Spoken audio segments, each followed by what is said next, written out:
All right, everybody. Welcome to Jeremy's favorite podcast, otherwise known as the GM's podcast, otherwise known as the Marathon podcast. Vikings again with Chargers and first-time guest, I believe, Redskins. Here First we're time. for the lunch break, so good to have you on. Nice to be here. All right. So for those who haven't done this before or new to the league, this is basically just meant to be shooting the shit while the draft is going on. If you come on and have a hot take about, I can't believe the Vikings wasted all their picks, or what the hell are these idiots doing, or what was that trade, jump on, give your opinion. That's the idea, and then jump off. So it's kind of a ongoing Indian run of podcasting that we go on for a couple hours here, and year after year, it's been entertaining. So here we are again. So as you guys probably noticed, last night Matt and I did a quick run through of the first round, talking about what we thought about, how everything shifted, some of the trades, some of the picks. Are you still there, Redskins? Or? But yeah, Reds, what do you think about the first round? Can you hear me? Ruh-roh, Raggy. We've got a man down. I'll ping him. Sean, you still there? Hello, darkness, my old friend. Anyways, he's gone. Maybe he'll rejoin. All right, so I guess all right, he's rejoining as we speak. Give him just a moment. One thing I'll touch on while he's reloading, that I was too wowed out last night to really catch, because I think you probably went over him, and my brain was too busy pressing the 2-button to spam Shadow Bolt to actually shoot it out. Was the Lamichael Pirine pick by the Titans was another one that just I didn't get. It's that was a reach for me too. Yeah. 128. You still got Le'Veon Bell tied down for a year or two. That offense has been anemic with the run game for the last, 4 or 5 years. It's not a good situation, especially with that offensive line too. That was a reach for me. Yeah. So Sean, what we were doing is, as Matt and I have covered this already. What are your other thoughts from the first round? Anything else kind of jump out, or you want to touch on? I know I talked about it in chat a little bit, but Zach Moss falling to 24. I'm a Buffalo native. I'm a Bills fan for my entire life. They've been a heavy run game team for as long as I can remember, and having a third stringer be picked. Frank Gore's gone. We've got Devin Singletary, who's a change of pace back, and then they pick a slasher really in Zach Moss that's expected to take first and a lot of second down snaps, and him falling all the way to 24. That was a doozy for me. I was trying to trade back in, but nobody was taking what I was offering up. So yeah, those picks there were a little bit difficult to try and get nailed down. Yeah, to trade into. It seems we're hitting another one of those here where, not to derail what you were saying, but just this block of picks, some of the groups of picks seem to be really easy to trade into, and then when people start seeing a tier division forming, they're like, oh god, the prices have just skyrocketed. Yep. I think a lot of what surprised me too is the edge rushers, the lack of edge rushers. There's not a lot of guys that are classified as defensive end this year. But you've got a lot of pass rushing linebackers that have sat on the board. First rounders, not getting picked until, in the second round of our draft. That was surprising to me, because those, especially in best ball format, those are big point scorers. Those are guys that'll win you weeks. Yeah, I was going to say the Giants just won a Super Bowl on the back of one of those edge rushers. So I get it. And again, this is what I was thinking when I was training for all the picks. Was the embarrassment of riches. We're gonna push names down. It's gonna push Zach Moss down. It's gonna push Patrick Queen down. It's gonna push. Let me see if I can find another example that jumps out. Jordan Love to 132. Antonio Gibson to 129. A lot of these guys would go in the teens or before in last year's draft, but instead are Patrick Queen. I'd probably put him on the same level as Devin Bush. And I think I took it the 110 last year because Devin White was the 106 or 107 or something like that. Yeah. So overlap that with this year, and it's a completely different draft. So that's one of those things where some of the new teams are like, "Oh, how's the draft usually go? Where do these kind of guys usually go?" It's like it's kind of completely different this year. I don't know what advice I could give. I mean, QB's falling. Jalen Hurts falling to 212. I think who's the QB that was picked before Hurts? Jacob Eason going before Hurts, 4th round QB. I know that Indianapolis only has Rivers, who's probably there for a couple of years. I think he's got 1 year fully guaranteed, and then the second year's no dead cap. But I mean, that's a 4th round QB. That's depth. That was a stunner to me when you've got Hurts still on the board. Right, and again, like the fact that if the Eagles really are, and not just using lip service, going to use Hurts like Hill, then that's just upside points for you. That's protection. So again, I get it, but that was another head scratcher for me. But one more thing before we jump into the second round here, something I kind of put towards Matt last night. I want to get your 2 cents on, Sean, is Jordan Love at 132. I know in real football, real NFL, teams will trade back into the first round to get that 5th year of control on a quarterback rather than take him in the second round because, then you only get 4 years. Yep. Does that make as much sense, or is it almost counterintuitive in our league where, yes, you get the 5th year of control, but the price point of that 5th year isn't a bargain like it is in real football?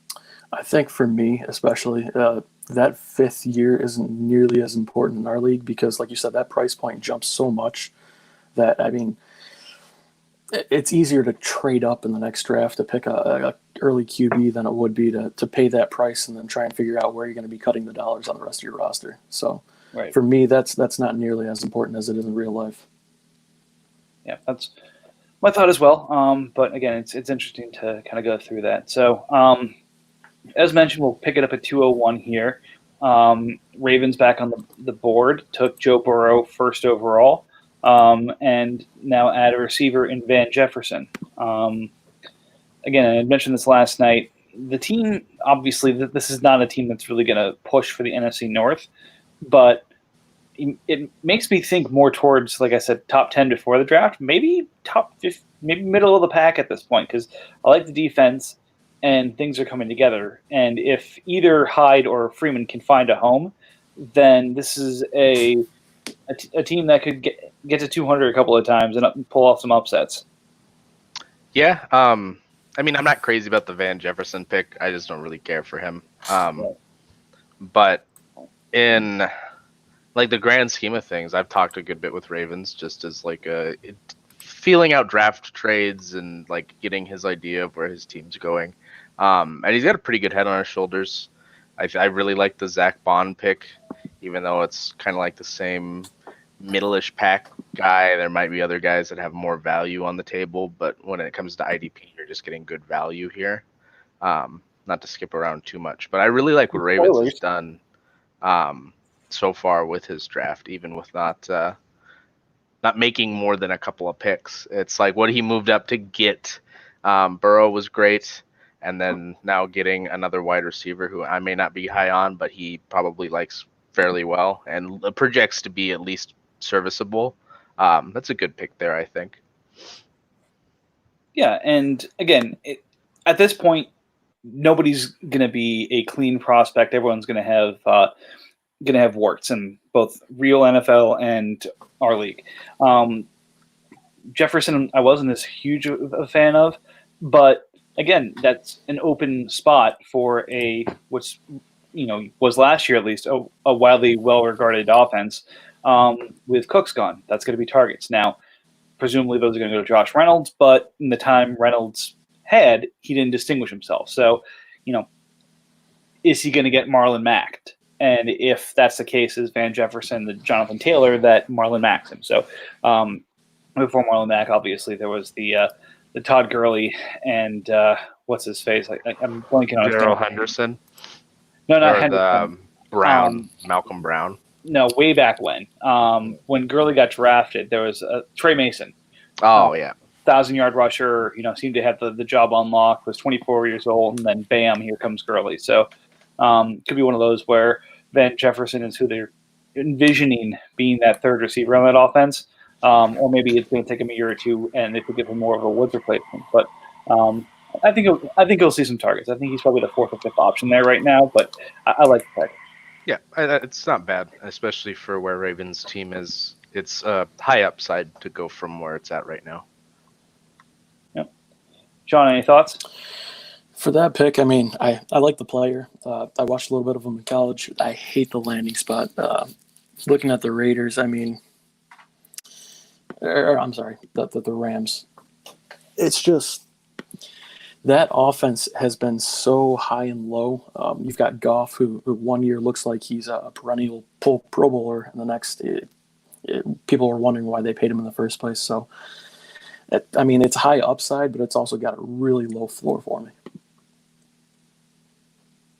Yeah, and again, for someone who's building, I can see how someone like that would be attractive for sure.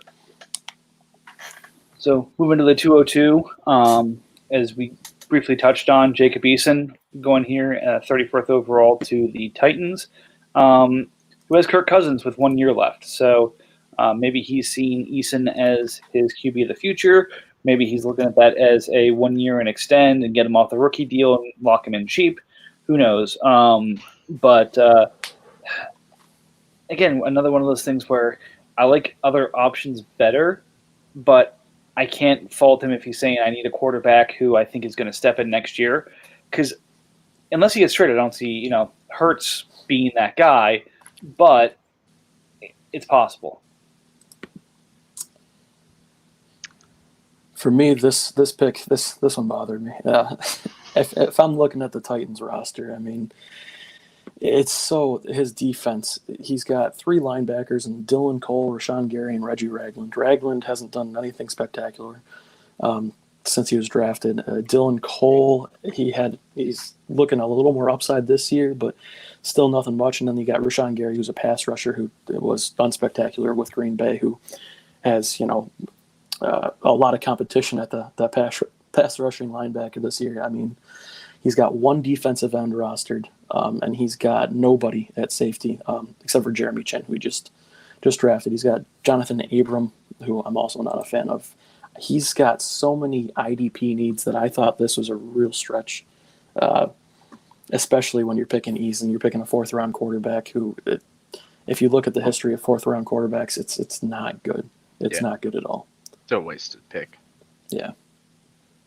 It's just like Eason isn't going to do anything. You're picking a guy that is probably never going to see meaningful snaps in the NFL besides maybe a couple of games at 202 when you have defensive ends on the board that are just going to flat out. Like Gross Matos will probably put up more points this year than Eason does in his entire career. There's a take. Like Titans team isn't like it's just he's got enough holes there and enough picks to where he could have filled out his roster beautifully through this draft and like really come into the season with a bunch of young guys filling out needs that were going to be like playing well, but he isn't doing that. I actually don't even know. Like there's the only theme I can see here is he's picked the guys that have like the most hype behind them. Like that's pretty much all I'm seeing. And then Eason is like, oh well, he's a QB, so I should just take him here, right? Yeah, I'm not crazy about this pick here at all. No, makes and I'm torn on it. So I myself have not been as high on Eason, but I've talked to some people who have been much higher and actually thought that maybe he was going to go in the first, that in the real draft. Again, wildly wrong, but understandable. But the thought being that if Love did go to one of the earlier teams and there was a QB needy team at the back of the first, that Eason would be the guy to go after over Hurts. Not a huge fan, but again, I'm going back to who do we think starts an NFL game first? Jacob Eason or Jalen Hurts?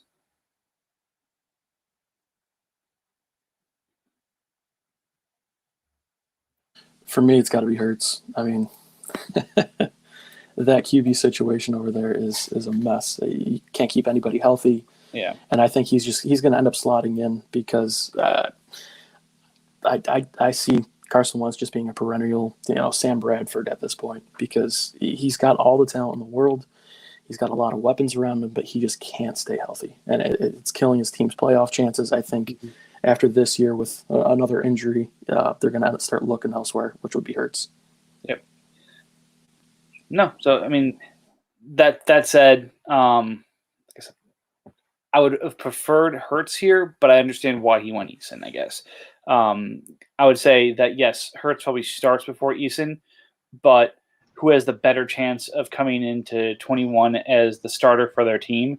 I'd say it's probably a better chance of Eason because even though, Wentz being potentially injury prone, they can't get out of his contract for a few more years. So the idea that Hurts is going to be the heir next year, right after they had a very visible breakup with Nick Foles, it makes me doubt the fact that Hurts is really going to be a 21 starter, maybe in 22. But that said, with Rivers on 1 year, Brissett with 1 year left, there's a real chance Eason starts coming in next year. Do I think so? Probably not, but there's at least a chance. Should that even be a concern for Titans, though? Like, you're gonna depend on a guy that the NFL didn't even think was worth a second or first or second day pick at QB to come in and be your guy after Kirk Cousins. Like, what is he building towards here? He's putting himself in a position where he's going to end up with a roster that's too good to get a pick that'll get an actual QB if any of these guys hit well enough. Mm-hmm. But without the QB, like, I don't see why he doesn't just, like, he goes on for another good, like, he takes one of the IDP guys, he takes Gross Matos here, and he's good. And then if he doesn't hit well this year, he can franchise tag Kirk Cousins, which is going to be not that big of a bonus to his current salary because he's already paid so highly. You franchise tag him next year, you've still got a QB, and you can worry about the QB of the future in 2 years after you've got your semi-rebuild done.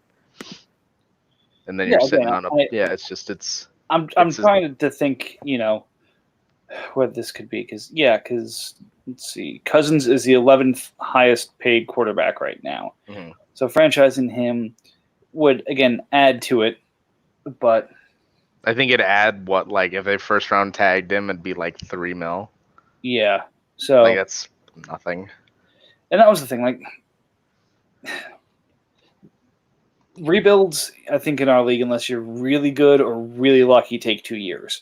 And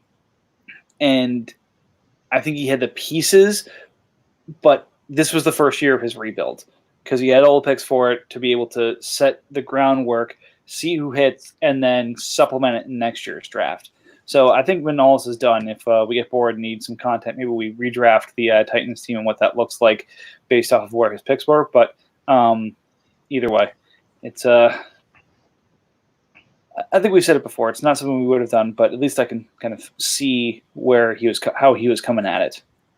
But coming back to a team with IDP needs actually addressing it, 203 Dolphins pick Logan Wilson out of Cincinnati.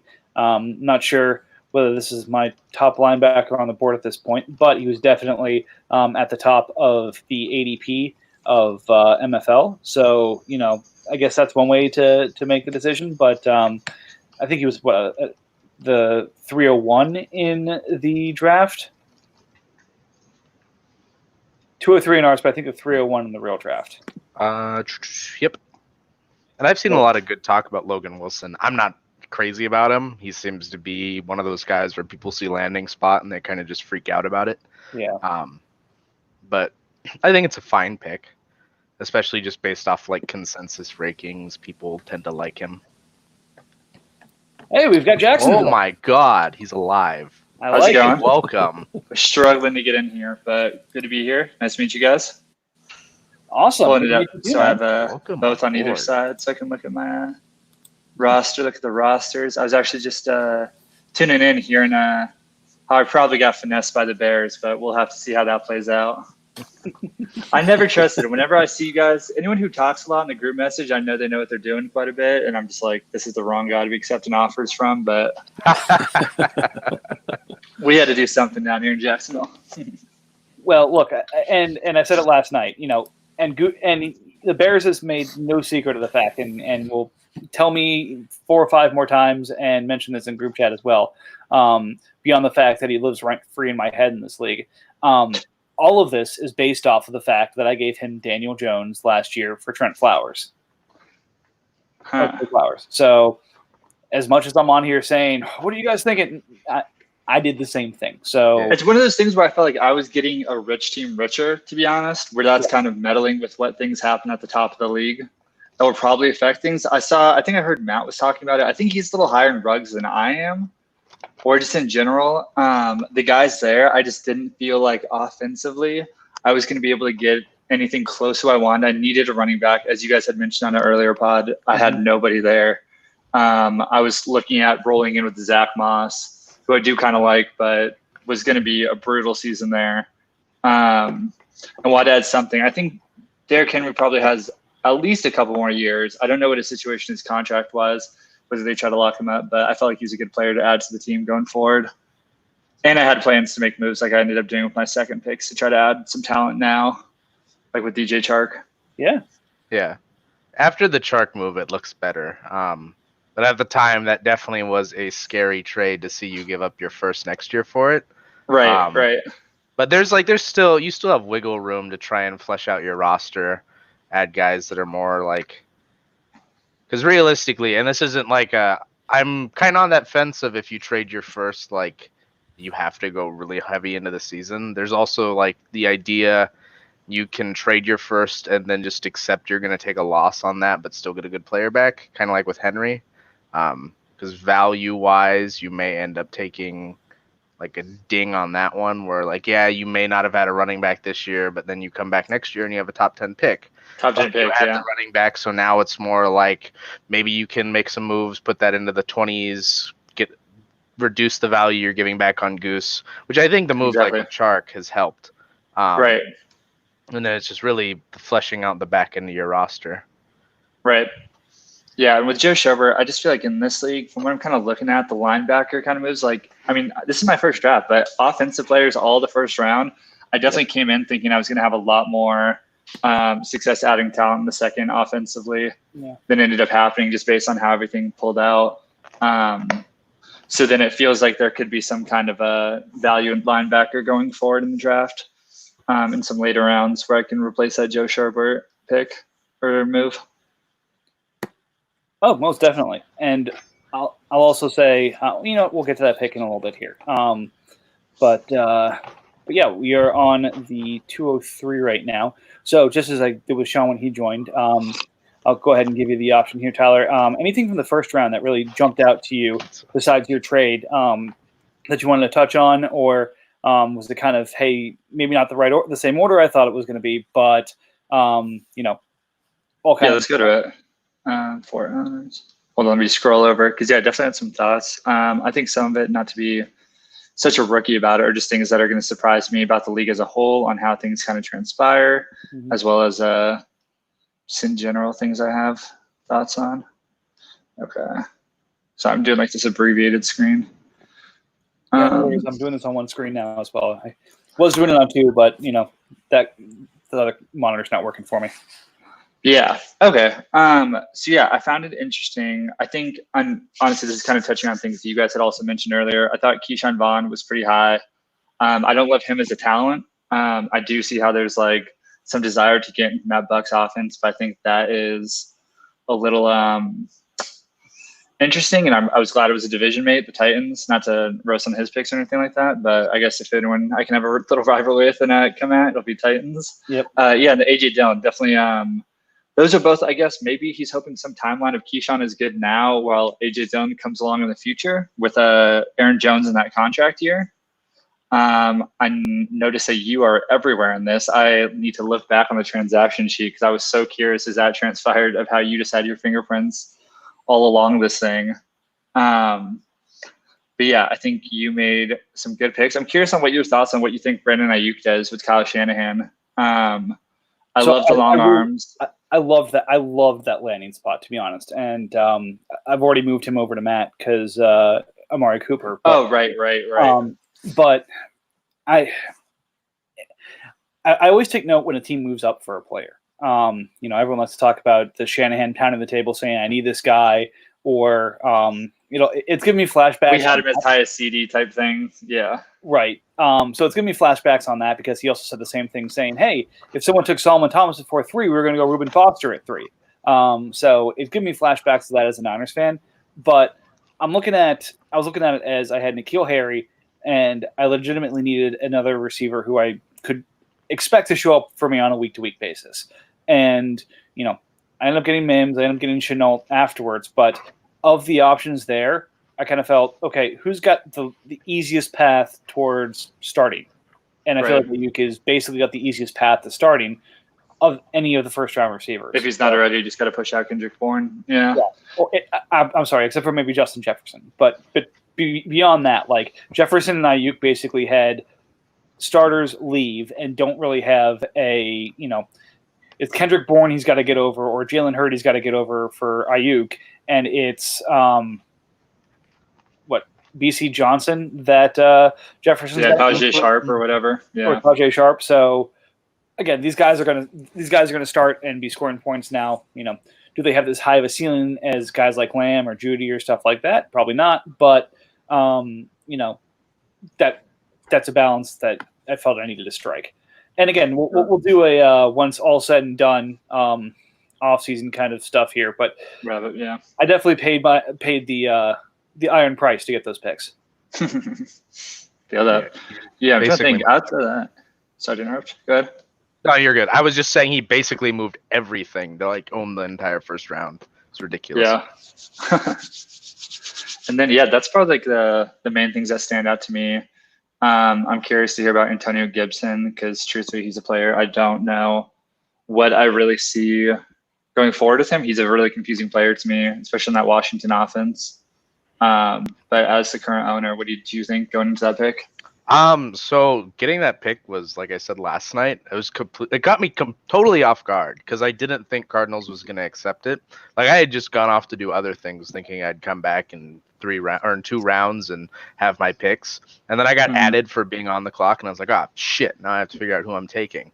And I was one of the guys that considered Love there, but Gibson was the other dude that was brought to my attention thanks to mutual friend of some of the other guys in this league, as a guy that hey, you have a need at running back, maybe go look at this guy. And so I watched 45 minutes of the dude's tape, and between what I saw on actual video and what Ron Rivera has said, it screams to me that this is a guy they drafted specifically to fill the role that CMC has in Carolina.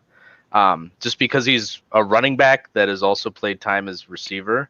And so he brings to the table all of the mechanical and skill position abilities you could want from a guy that's going to be taking the ball out of the backfield on handoffs, coming out of the backfield for receptions, can line up in the slot, can line up outside to an extent.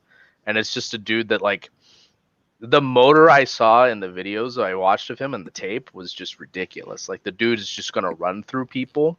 And if my Niners fandom and my trading Cooper, who's kind of on the softer side for Ayuk, showed anything about my valuing guys that just run through people, it's I love the landing spot because I don't think Geis is going to do anything. I think AP is old enough to where he's either the tread is catching up to him, and Ron Rivera sees that and doesn't want to have his rookie QB or his second-year QB depending on an older guy at running back when he could get more in tune with a guy like Antonio Gibson. I think it's perfect storm for him to come in and kind of just seize up a major role in that offense with how much he brings to the table. The thing I'm kind of thinking of, and not to say he will necessarily get to this level, but it kind of reminds me of the crowdedness of the Saints backfield when they brought in Alvin Kamara. Mhm. And it looked like you had AP that they had just brought in. They still have Mark Ingram coming back. And I want to say they still had another back in the mix, but Kamara just had the talent, so he ended up rising above this whole crowded backfield situation that they thought they'd had. Yeah. One thing also I was going to ask you about, because you brought up with Jordan Love, is I'm so curious how Taysom Hill can be worth $30 million in a league like this, but yet Jordan Love just gets disrespected to not even go in the first round or at the very end of it. I was amazed. I think fortunately What does that for say about him? us, Seahawks only had one pick in that early first round. Otherwise, maybe Jordan Love would have gone much, much, much earlier. I don't think, and this is strictly to make fun of Seahawks. I don't think using that Taysom Hill contract as any sort of barometer gives us anything at all of any value. Right. Just because he used a first round tender on a player that provides effectively no value. So it's just. But yeah, just the valuation of quarterbacks. Yeah, that was the thing I'm trying to get the hold on. Thank God I came into this with Carson Wentz, and I'm gonna take him whatever he wants forever. Until I get to a position where I can add a QB. But yeah, I just thought that was so interesting that he gets slept on so late, even though.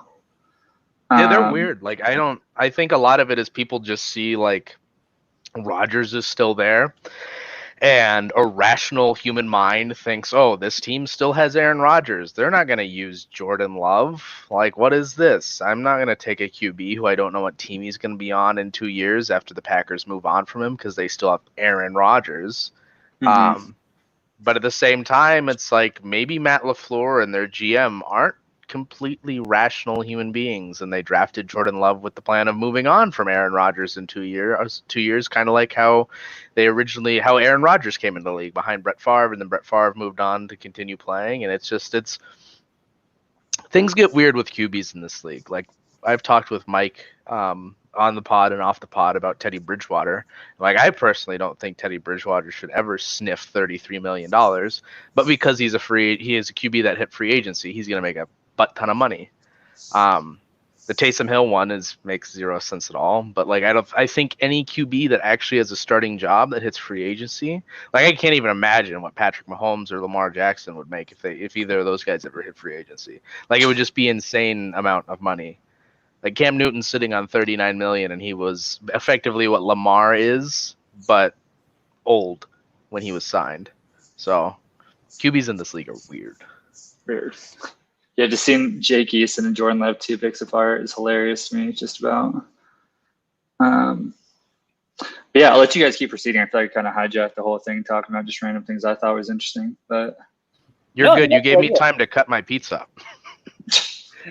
No, and that's the idea, is we're just kind of, going through here. So this is not meant to proceed in any kind of rapid manner, but just kind of go through what we're thinking about what's happened so far. And then if there are actually picks on the podcast, I'm Saints, talk about those as they happen.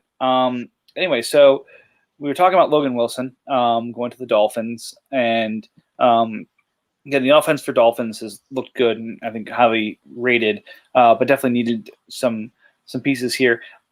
This is another spot I was surprised did not go D-end, but maybe Quinn's not going to get D-end eligibility, so I don't think he could be hoping for that. Gregory, no, I think that's beyond hope. So beyond Phillips, I don't see a second D-end on the roster, so I was surprised that this wasn't Gross Matos. But that said, I think Wilson's a good player. yeah, and I think he has a pretty quick chance at a starting role as is right now. Like, that linebacking core is horrible in Cincinnati last year. And even then lost Nick Vigil, and I can't think if they brought anyone else in off the top of my head. But yeah, I think I could see where his logic is, and that Logan Wilson will contribute. And all he has at linebacker, you're mentioning D-end, but he has Alec Ogletree is his second highest score, who's a free agent right now, and Robert Quinn, and then everyone else is kind of hopefuls. So that kind of made sense to me from that perspective. Yeah, I mean, I think it's a fine trade, but he definitely is just going to have a hole at defensive end unless he makes another move. or not fine trade, fine pick. I like the player, but there's just other needs, especially with Matos up there. True.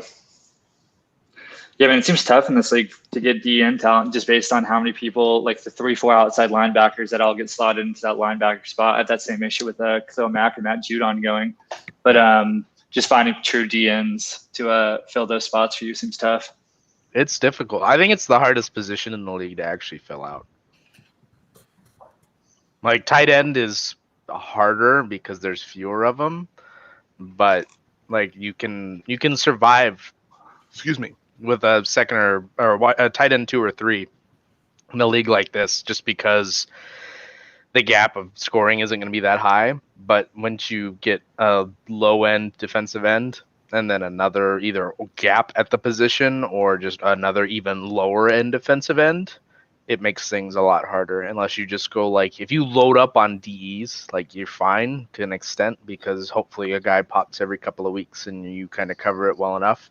But like these guys that are rostering 2 or 3 defensive ends and one of them is just not even startable ever, like that has to be like, I'd be concerned all hell if I was them. Oh no, definitely. As did me coming with Arden Key and Joey Bosa only. We'll make it work somehow. And that's one of the interesting things about the different strategies here. Like you have guys like Goose who are able to rotate and find guys who provide a week-to-week value, and he gets that min salary. Whereas you have people like me who spend the 11th pick on Chase Young. So everyone's got kind of a different approach to how they want to address the situation. But I mean, sacks matter a lot in this league. So DNs then matter a lot in this league, as well as, edge rushers matter a lot in this league. So everyone's got a different way they want to approach scoring at the position. So I get it. But anyways, let's see. Next up, we have one of the big things just before we move on, Mike, is I think a lot of people are overestimating how deep this DN class is from these rookies. Like there's really not much left there from guys that are going to be coming into jobs or even realistically sniffing jobs. Like there's just not a whole lot left. Yeah, before I took Anthony McFarland, I thought about going up for AJ Epinesa because, I mean, not to shit on whoever got Julian Okwara, but I don't know if like you're saying, see any positions for players that can come in and contribute early. Or that dynamic, to be honest. I'm not a big Kenny Willekes guy either, to be honest. But yeah. No, I think that makes some sense. Like it's very top heavy this year, but I think, like you said, Espinoza, Gross Matos, and Young.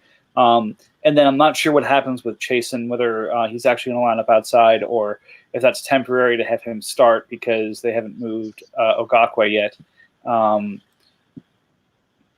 Again, I think those all are looking good, but beyond that, I think it gets slim pickings pretty quickly.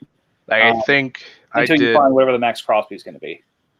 Yeah, like I did a little bit of a breakdown on it immediately after the NFL draft, just because like this is the one position where I'm looking at constantly in this league, and like there's only 1 or 2 guys left on the board that I'm even remotely interested in at DE, that like have value, and like it's just scary to think of all the teams that don't have DEs passing on the DEs that have already went.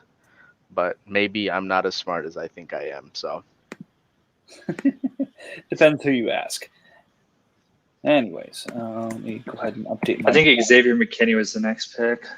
Yep, Xavier McKinney going 204 to the Cowboys. I mean, first safety going usually is in the first round, so can understand him going here. Was surprised that he again didn't go Gross Matos because he doesn't have a D end of consequence right now. In fact, somehow he has the rare person who qualifies for IR at the moment.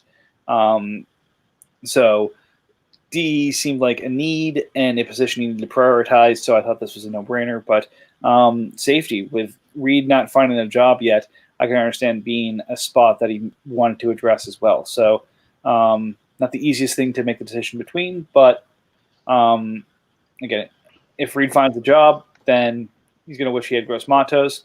If he doesn't, then probably He's still going to wish he had Gross Matos. Yeah, probably. Like, safety's a position where I came into this offseason with one guy rostered, I think, it's safety. And since then, I've added 3 that are all probably better than the guys I had last year. So, yeah, Jimmy Ward's the lone outlier, and that's if he stays healthy type deal, which is also why he was relatively inexpensive for a free agency type guy. But it's like safety is a position that if you get a top guy, it's great. Like, I'm very happy I have Justin Simmons now because he slots in as like that borderline safety 1 dude, which I'm happy with. But like outside of that, the other 3 guys on my roster are all effectively the same, and like those guys are just, you can get them pretty much whenever. All right, so just a heads up before we move to the next pick, Pat's just mentioned in chat he has a trade to process. So we'll be talking about a trade here in a second. God knows what this is going to be, but it's not me, so maybe it's one of you guys. But he's the next team we're talking about anyway, with Darrington Evans going at 205. Literally had Lamar Miller, and that was it at running back, so I can understand him addressing the position. Might have gone a different direction over Evans, but, as a Henry owner, I imagine, you're not worried about Evans, but wouldn't be a guy you would mind having. I thought about getting him, before, but I kind of was thinking he would have taken the guy who I ended up taking, Anthony McFarland, who I don't necessarily love his talent per se, but I definitely think he has a lot more wiggle room as far as being able to slide himself above James Conner and like the contracts, way things work out in Pittsburgh. But I don't know. I mean, I think they expect him to take over the Dion Lewis role, so maybe he thinks he has some sort of independent value on his own plan for Darrington Evans coming in. That makes it worth it, especially in a best ball league like this, like you guys had mentioned. Just having any kind of value is kind of worth something. You don't always have to have that role if you have nothing like Lamar Miller, like you mentioned. Yeah, if I'm planning on Darrington Evans coming in and filling Dion Lewis's role, I'm afraid. Just because that role didn't really seem to materialize towards the end of last season. And I don't know why they would go back and say, you know what worked for us last year? Running Derrick Henry into the ground. Let's not do that anymore. Let's go back to using 2 running backs. Right. So like I just don't think he's going to have that type of value while Henry's there. Maybe he gets a boost after this season if they let Henry walk, because why would you ever pay a running back you run that hard, that much money, as much as he's going to want? So there's value there long term, but I don't care for it this season. Yeah, I think next year is going to be really interesting as far as running back contracts. I know this is kind of like not this draft related, but I do think the running back market, we had a lot of things where it kind of set the market almost, where you see if you're not in that like upper 3 or upper 5 guys, like you're kind of getting the cold shoulder from your team, and they'll show that like they'll replace you in the draft. They don't care. Happened to Marlon Mack, happened to a bunch of different guys this year. So I think it's gonna be weird to see how running backs handle their contract with their teams going forward, whether that helps Derrick Henry maybe stay with the Titans. And for the record, going off topic within this podcast, I'm totally fine with, because there will come a point where Saint sits on the clock for 4 hours and we just don't have any content because we run out of picks to talk about. So like I like these little tangents because they keep content for us. But I agree though. Like, it seems unless you're a running back on a team that is contending, has built their entire identity around you specifically, or has very, very stupid front office personnel, you're not getting paid a lot. You're just not going to get that big second contract. Like Zeke is getting one and got one because the team is built around Ezekiel Elliott being a damn good Ewok running back. But like Raheem Mostert could be the GOAT running back this season, and I wouldn't be surprised at all if Kyle Shanahan and John Lynch were like, we don't need to pay you. We'll just find some other undrafted free agent trash to get 1,200 yards out of. And it's Not saying that's what Raheem's going to do, but just as an example. And then like Melvin Gordon, the Chargers were just like, hey, yeah, we can just not use you and replace you and we'll be totally fine. So pound dirt. I think they start making more deals like that Austin Eckler one. I think he ended up getting like 5 or 6 a year. I should know because I'm a Chargers fan, but yeah, he took the just like, I don't want to get my spot replaced by some rookie, so I'll take this agreeable deal to both of us, make more than I was making before and could have hoped for. Just do that. So I think other people might slide into that. Not Derrick Henry, but who knows? Real quick, the Pats are on the clock. No. They give up 23, which is the next pick, and 316 the Saints for this pick and 324. So moving back 8 spots in the third to move up 1 spot now. So I presume a pick is incoming here in the next couple of minutes. Could he have? I wonder if this is this where we start the tight end run for no reason? Very possibly with Kmet just going off, but I really hope Pats takes the wrong IRL Pats tight end. I'd find that quite funny. I have a guess. Nothing personal, Patriots. But I'm not going to mention names because I don't want to mention people who are on the block when they haven't been taken yet. Anyways, while we're waiting for the Pats to pick here, we move to the person we've mentioned many times so far. Yetur Gross-Matos going 206 to the Rams, which I think we all agree is really just a great value for him. In fact, it took him all 6 minutes to make the pick after he got on the clock. So compared to the 2 hours, 5 hours, 2 hours, and 6 hours beforehand, and hour and 9 hours afterwards, is kind of the outlier. But again, love the talent, love the landing spot. I love what Carolina did in this draft. So great for him, and he's building. Yeah, I mean that was when I got sad because I had spent the previous however many picks trying to trade up to get Gross-Matos. And nobody was playing ball, which it happens. So seeing him go there made me a little sad, but it eventually had to happen. And I think the Rams was smart to take Matos there. He's one of those guys that was rostering for defensive ends, 2 of them being pretty okay, and then just a lot of question marks. So I think that'll slot in very nicely for him, and it helps make that NFC West fight just a little bit more bloody. Oh God, why are you laughing? This can't be good. All right, so pick 222 just happened. We'll talk about. We can kind of mention it here.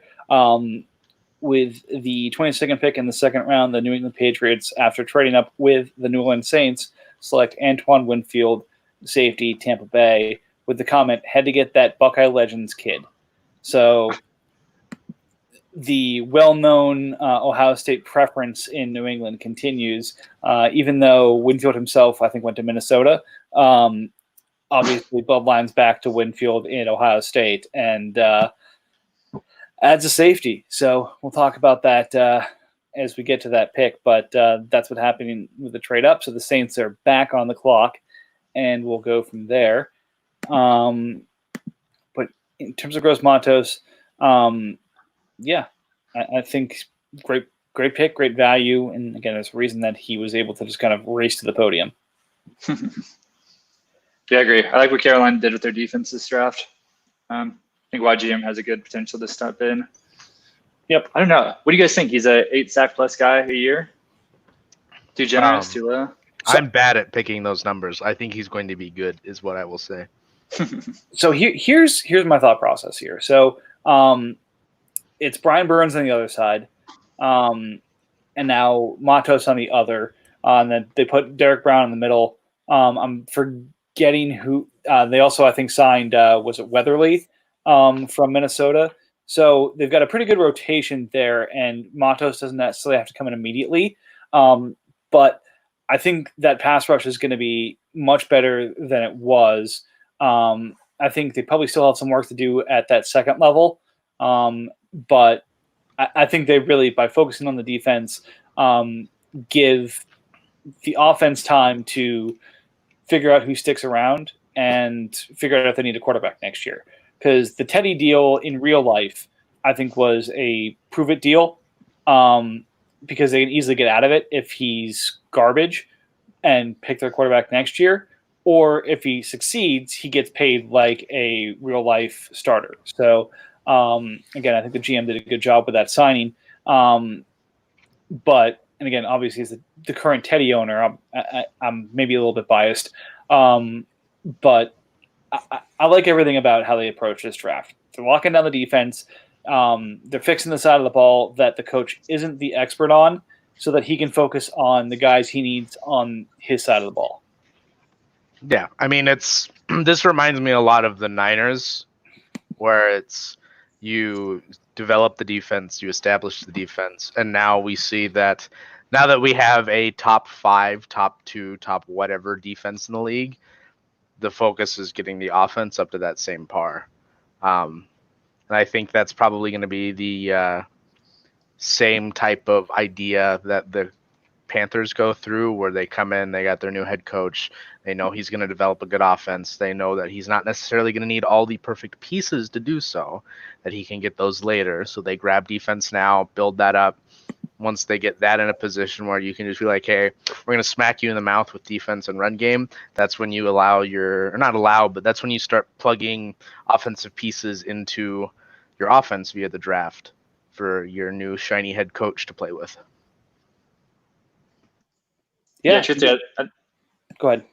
I was just to say, I think you took the words out of my mouth that I was going to say. I think they're kind of going along those same lines with the Niners, what the Eagles did.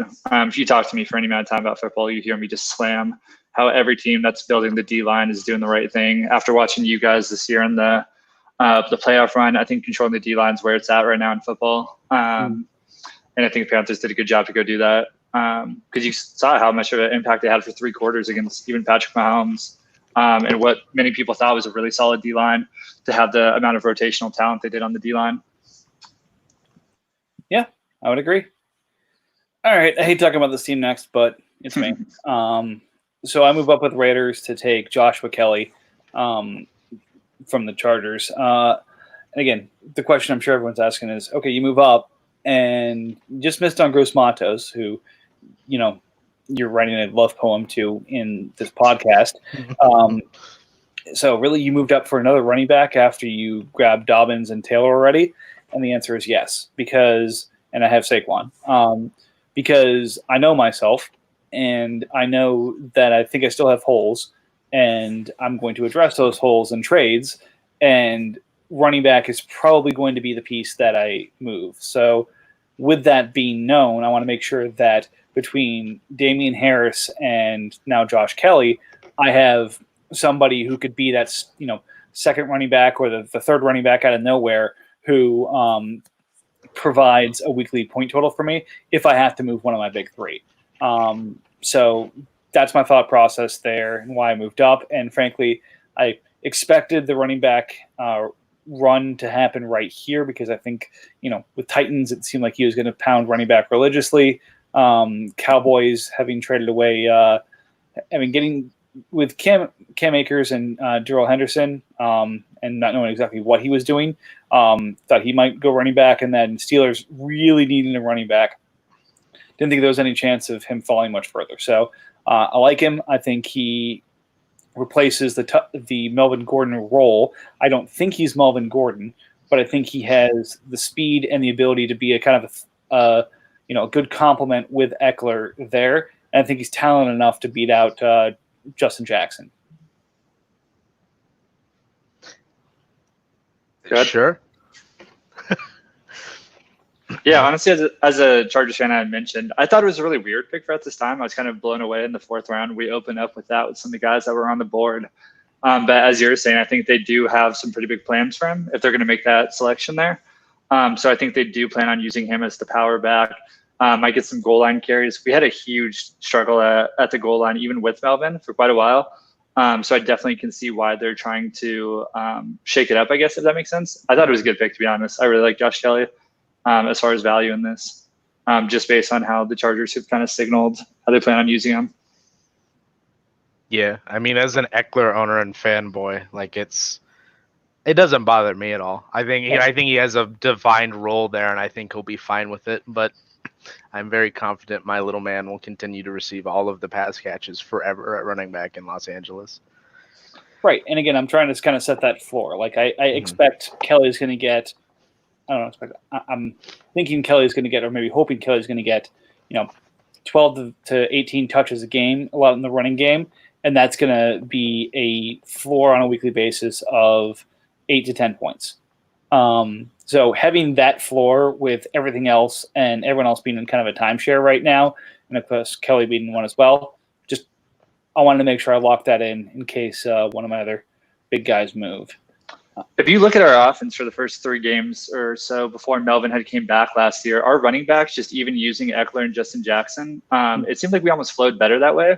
A big criticism of what the coaching staff was doing was based around like forcing Melvin Gordon to get into that game plan. So I kind of agree with Matt in saying that I think Eckler will do fine regardless. I don't think he gets affected by Josh Kelly, but there is a role for someone else to be there to split those carries with. Yeah, go ahead. Sorry, I didn't mean to cut No, you. just saying, if we're taking him in the 4th round, I think we obviously, I don't know why I like Jackson. I didn't think he was bad for us at all. He does get hurt a lot, but just kind of with Coach Travis, it seems like there's definitely a plan for him. Yep. Yeah, I think it's just I'm excited just because I think the idea of splitting carries with another running back is good. So I think it helps the flow of offense, whether it's Jackson or Kelly. I think they end up probably going with Kelly as more like the big back, maybe Jackson as touches and spelling, Eckler between the 20s, and then Kelly ends up being like the goal line back, and you can still keep Eckler in as a slot guy or even just running routes out of the backfield. So I think it's a lot better for the actual IRL Chargers offense to have a plethora of backs and not just like, hey, yeah, we're going to force feed Melvin Gordon because he's Melvin Gordon instead of, like we're just going to keep throwing him the ball even though we have Austin Eckler, who's just purely better at that. So I like it for all parties involved. You just reminded me, Matt, of Elway when he was talking about the Brock Osweiler signing that the Texans had a couple years back. Boy. Where he was out there gloating like, well, there's a reason we didn't want to pay that guy that much money. You just wanted to draft him. The fact that he was able to sign Gordon for what he was from a team that didn't give him that is one of those things where it's like, you think maybe you should take your own advice here, but we'll see what this ends up looking like. But on to 208. We've got Titans back on the clock, and guess what? He took another running back. Eno Benjamin at Arizona this time, so staying close to home. Arizona State guy going to Arizona. And I was trying to think, is he now the primary backup for Kenyon Drake? Is Chase Edmonds not there anymore? No, Edmonds is still there. You're right. I couldn't think of Edmonds for some reason. So, all right. So now he's the sort of primary backup for, I guess, them both because of the amount that Kingsbury likes to run the ball. But or maybe there's going to be a three-headed committee there. Who knows? I think that would make Drake fanboys really upset, but it's possible. This is a stupid fucking pick. That's all I'm going to say. I think it was early. I'm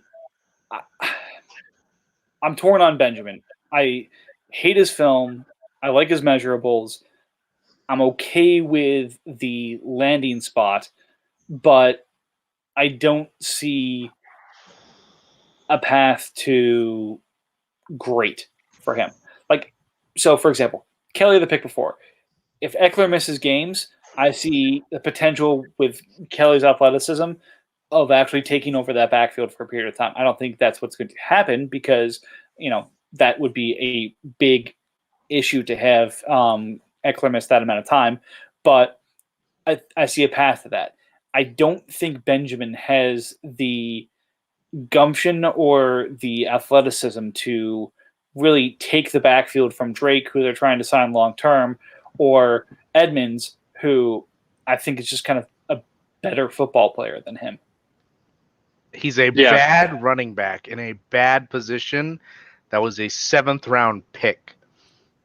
Titans is sitting here thinking he is just smarter than 32 professionals. in thinking that Eno Benjamin is literally anything but a special teams player. But hey, he's gonna get tackles and he'll maybe get punt returns, maybe. I thought mean, the seventh round- we think yeah. we're smarter than 32 professionals too. So, I mean, that's not a Titans unique thing.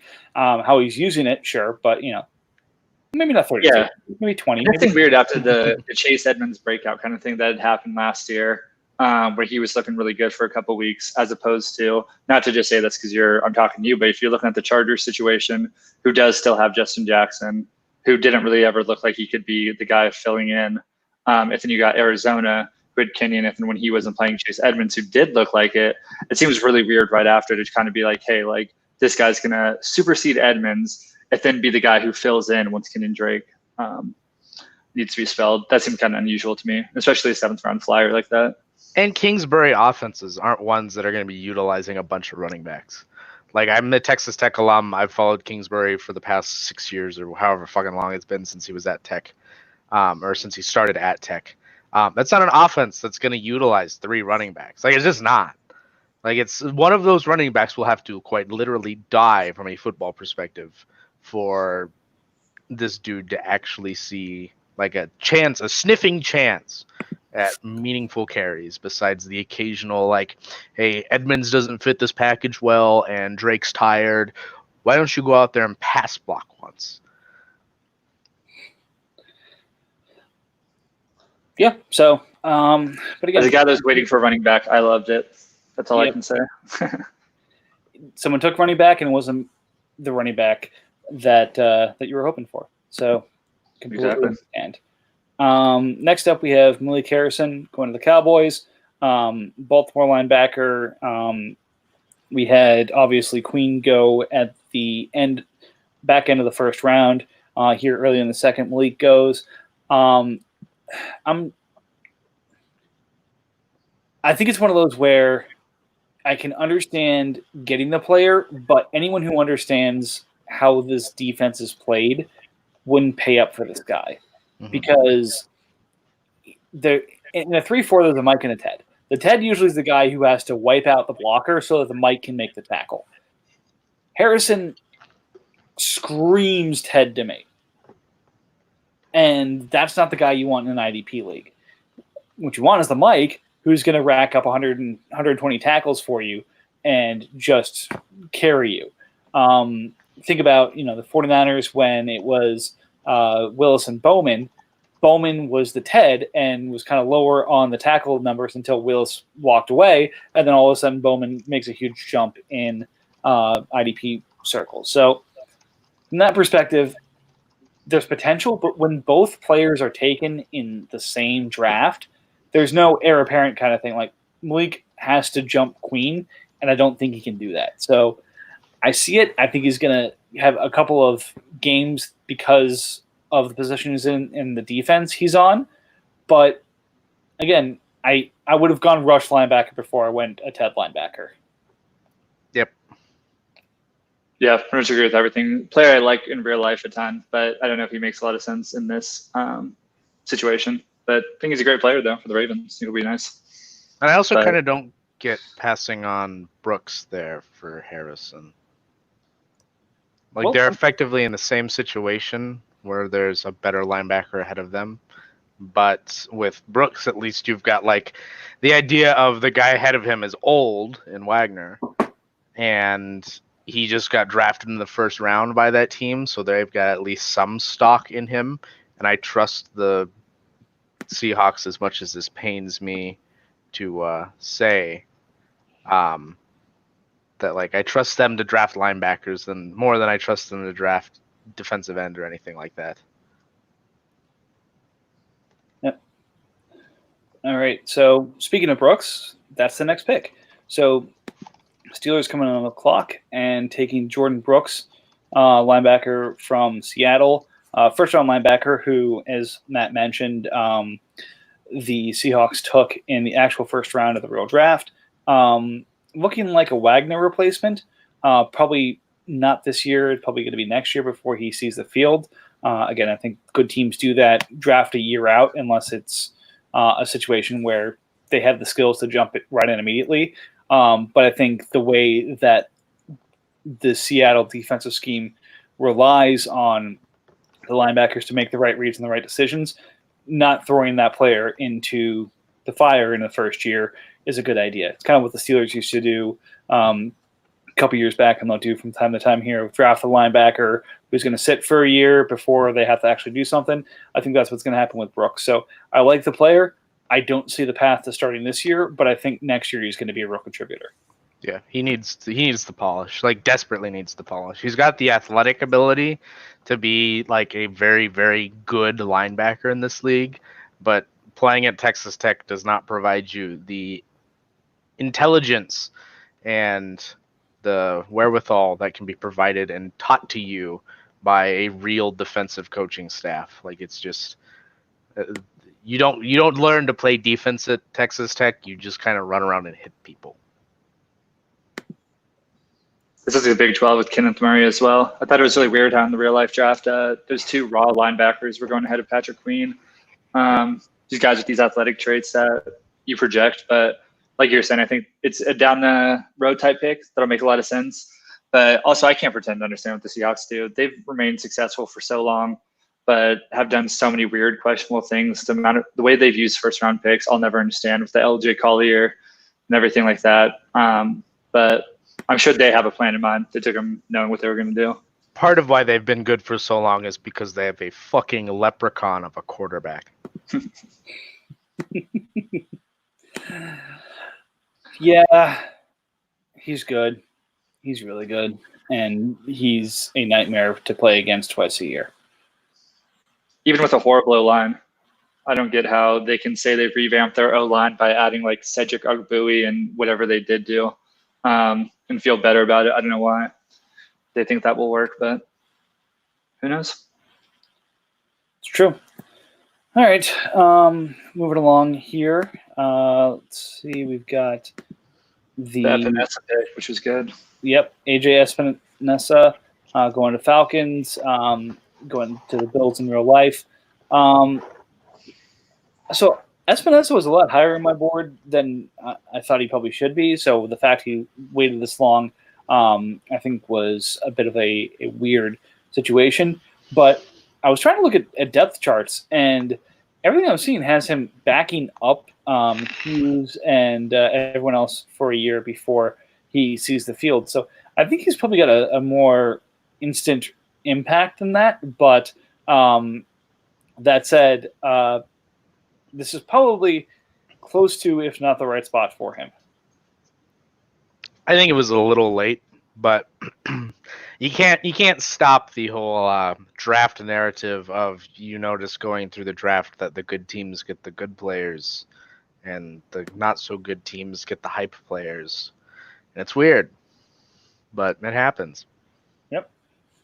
Yeah, I chose Sean McDermott as a defensive coach too as well. And I feel like positionally defensive players do better on good defenses. I don't know, that sounds kind of obvious, but when you have the other factors coming in, I think it's a lot easier for you to individually make plays if the offense isn't worrying about you as much. And having Ed Oliver in the middle, I think, will do a lot for him.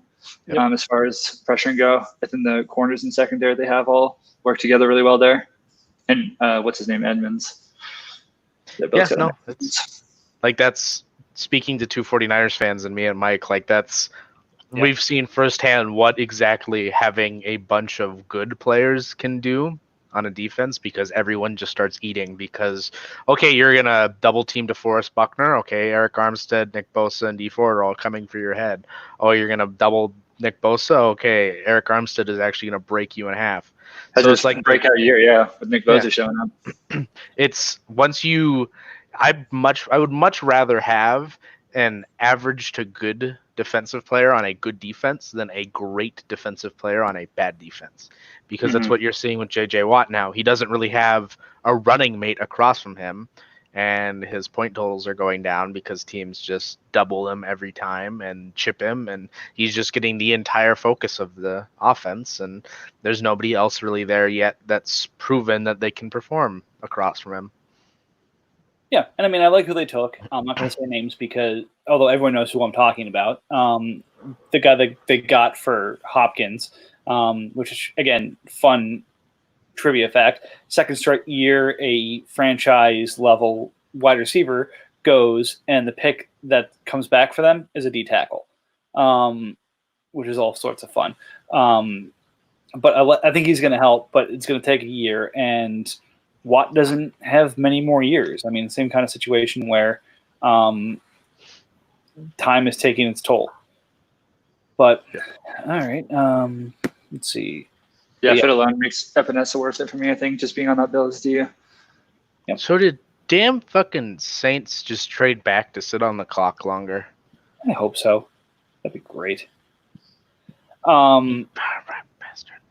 I mean, he's trying to acquire capital at this point. I think that's been clear. Although the trade up and trade down that he did probably about 2 or 3 weeks ago, I don't know if that makes as much sense, but I don't know. This doesn't surprise me. So we're settled in. We've still got a good probably 10 or 11 picks before we have to worry about running out of content to talk about. Plus, we have another member. Howdy. Ryan. Hello. So many new faces today. What's up? I love it. What's up? This is what it's meant to do, man. We need to get the people who aren't normally on this on the chat. So, welcome. One of the nice sides of COVID, I guess, is we're all home with nothing to do. Yeah. Exactly. I figured, with like you said, the COVID side of things, this is going to be more wanted than normal. So instead of getting Eric joining from the picnic table outside of his work, like it happened in years past, getting people from actually their houses. So, Nick, welcome. So as you've seen, we've been kind of just shooting the shit about the second Sure. round so far. But just as we did with Sean and with Tyler, wanted to see up to this point. So us being at the 212, anything you kind of want to touch on that's happened thus far, either with your own picks or other stuff you've seen? I wanted Epinesa. I tried to trade up a bunch, and nothing was happening. I think I love him in Buffalo. I just feel like, and man, I just feel like NFL sucks with giving edge guys the DE tag, and it sucks, right? So Chason, right, who I drafted at 130, I have like 6 linebackers and like missing. I have one DN. Mm-hmm. So I love that pick. I don't want to take up too much time jumping in here, but like I thought that was a great pick, and it goes to Falcons too, which helps him out. Yeah, Gross Matos is good. I was listening when you guys were talking about Benjamin, and I couldn't agree more that was awful. It's awful. The one thing I think is weird, that I find weird, is, and maybe I just like IDP stuff, but man, people take low upside offense when there's so many just like points on the board for defensive players right now. That I just see that and I go, I mean, I know our running backs are hard to come by, but points are points, man.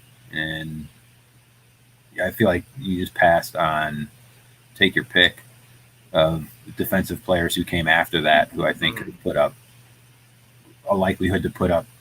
I mean, I guess what's your guys' threshold for you considering a useful pick, like 100 points, 150 points? I mean, obviously 150 plus is a solid player. Depends on where they're drafted at this point. Like, for offense, like I don't consider the guys that you get like 60, 70 points out of. Like those aren't useful picks if you're taking them in the second. Like the end of the second round for defensive guys, like if they're more than 120, 130 points, I feel pretty solid with them. Like just looking, looking at the Titans draft, he could have changed from his Purine, his Eason, his Eno, and I won't even get into the guys ahead of it. He could have changed those 3 picks to 3 IDP guys and probably picked close to 500 points up. Yeah. But yeah. So, I mean, outside of that, I thought the first round went pretty standard. It's pretty funny watching the Vikings have like 8 picks. That was kind of funny. Yeah, I mean, outside of that, I think that I've been trying to trade up. There's a bunch of defensive guys that I like right now, but Saints is nobody's been biting. But I think Mike's move up for Kelly kind of not purposefully, but did kind of shotgun in the base of the skull a lot of the willingness to trade back, just because of how I don't think you overpaid per se, Mike, but you did pay an expensive price for that pick. No, I agree. So like we talked about it last night, I personally think the price I paid for 129 is less than what you paid for 207. And so like that price has just kind of made all of these teams in here really hesitant to move back. And a lot of them are guys that like they have their dudes that they don't want to. Like I talked to Ravens about that pick, and it depending on who was on the clock, we were going to discuss trades. Zach Bond ended up on the clock, and it's his guy, so he takes him. So no movement there. Yeah. So I'll let you guys. What pick were you guys? We were on what? I think we're coming up on Jalen Hurts. Yeah, Hurts was the next one. It's Hurts time. So the fall finally stops. Dolphins doubles down on quarterback, putting Herbert in the first, and now Hurts in the second, with Roethlisberger still there, and lets the boat go to free agency. So again, I think we all love the player, and this is just an asset for Dolphins at this point. I think IDP could have made some sense, but the value of Hurts, I think, and what if comes to fruition of what we've talked about happens, then the value of him just overshadows anything he could have taken here. Yeah, As a Wentz owner, I can say I was staring him down, to be sure. Sucked to see him go. Yeah, it's 2 QBs is an interesting risk, though. If you bust them out, then you know what I mean. Yeah, I mean, there's a very real possibility he wasted his first round pick and a second round pick. But it's like I'm fine with the Herbert pick. I'm not too concerned about that one. Yeah. But like Hurts is, you've got a team where you've got Ben Roethlisberger, who's a starting QB. You've got Justin Herbert, who's going to be a starting QB. Sorry, all of you Ty God truthers out there. And then you've got guys on your team that are good. Yeah. That you could put talent around, but are on 1-year deals. Like Keenan Allen, he's gone unless he tags him or trades him for, like, he's just gone. He's going to probably tag him, but then you're getting maybe a first-round pick back if somebody wants to pay up for that. Mark Ingram is gone, probably both off of his team and in the NFL from the Ravens. You assume they bring in Dobbins for no reason otherwise. And then it's just, he's got a lot of, like, it just doesn't, he's got good linebackers for what he's got somewhat. I mean, he could have picked up somebody here and it would have gotten better, but it's just, I don't know. It's a value pick in the sense that he's hoping Jalen Hurts proves to be a starting QB, and if he doesn't, he's wasted the 212 on a team that probably could really use the value of an actual player there. Yeah. But it's a lottery pick. It is. I mean, you hit it. It's huge. I mean, if you get a starting QB, period, out of a draft, you're happy. And if you get one for that cheap, then you're triple happy. My only concern with that is, as somebody who drafted Baker Mayfield and then tried to move him, like, the value sometimes isn't there. Like, people will just sit on their hands and say, you know what, that's too much for me to pay for a QB. Yeah. I'll just try and draft one later. So, like, it's a double-edged sword of, yeah, Jalen Hurts could end up being a starter, and he could be great. Not to put you in any stress, Tyler, because you have Wentz. But it's like, it could also just be like he ends up being a starter, and then nobody wants to pay to have Jalen Hurts as their QB, and he's stuck holding Justin Herbert and Jalen Hurts, which isn't necessarily bad to have 2 QBs, but when they're coming from the same draft, he's going to have to pay them both at the same time. Yep. Unless he does just immediately extend Hurts after this season. But we'll see about that one. Yeah, and he should, if they do use him in a Hill role, he should have enough games to set a baseline so that he keeps him at a lower price point than otherwise. So, again, do you make that same gamble with Wentz ahead of him versus if it's Cousins ahead of him, or if I'm sorry, not Cousins, if it's Rivers ahead of him? Different question. All right, moving on to our next contestant here. I didn't talk about Hurts. I like him. I love him. I want some more of him. One of my favorite guys pre-draft thought he was going to go end of the first round, and had to talk a bunch of my Eagles fans friends off of the ledge after the Eagles took him, saying this is a smart move, a great move, a move that shows that Peterson understands how the game is played today, that it's better to have a backup quarterback makes a difference. I would go so far as to say, and I think Matt will disagree with me because he loves the player, the Chiefs would not have been in the Super Bowl if it wasn't for their backup quarterback. I don't disagree with that. I mean, it's if he doesn't win that game, I think against the Vikings, they end up playing all of their playoff games on the road, and I don't think they make it through that gauntlet. Like that was how big of the difference it was. So I don't necessarily disagree with that one. Right. So that being said, if a backup quarterback is that important, and a market value of a backup quarterback, as we just saw with Andy Dalton, is what, $7 million, and I can lock one up for 1.5, and I think this is the guy who can not only be useful when I have my starter in, but actually lead the team or potentially take over if I need him to. It's a no-brainer to use the day 2 pick on a guy like that. So, love him. I love the pick. I probably should have taken him, but I didn't want to lock myself in at quarterback at this point. And unfortunately, that would have done that since I also have Tua. So, completely get it. And congrats to Dolphins for adding that piece of value. Next up, the Niners stick on their native team, taking Javon Kinlaw, basically the DeForest Buckner replacement. And, I like the player, and Matt and I have talked about this as Niners fans. I really like the fit on the 49ers team, but I think expecting DeForest Buckner out of this player is maybe overreaching. I think that could he be 80% of him? Yes. From a NFL perspective, that's great. From a fantasy perspective, I don't think that's mid of the second round. Yeah, I mean, it's just looking at the Niners team here. He's picking at a position of strength, which I don't like, and especially at a position of strength that is defensive tackle. Like it's not a position that you really need to invest a lot of value into.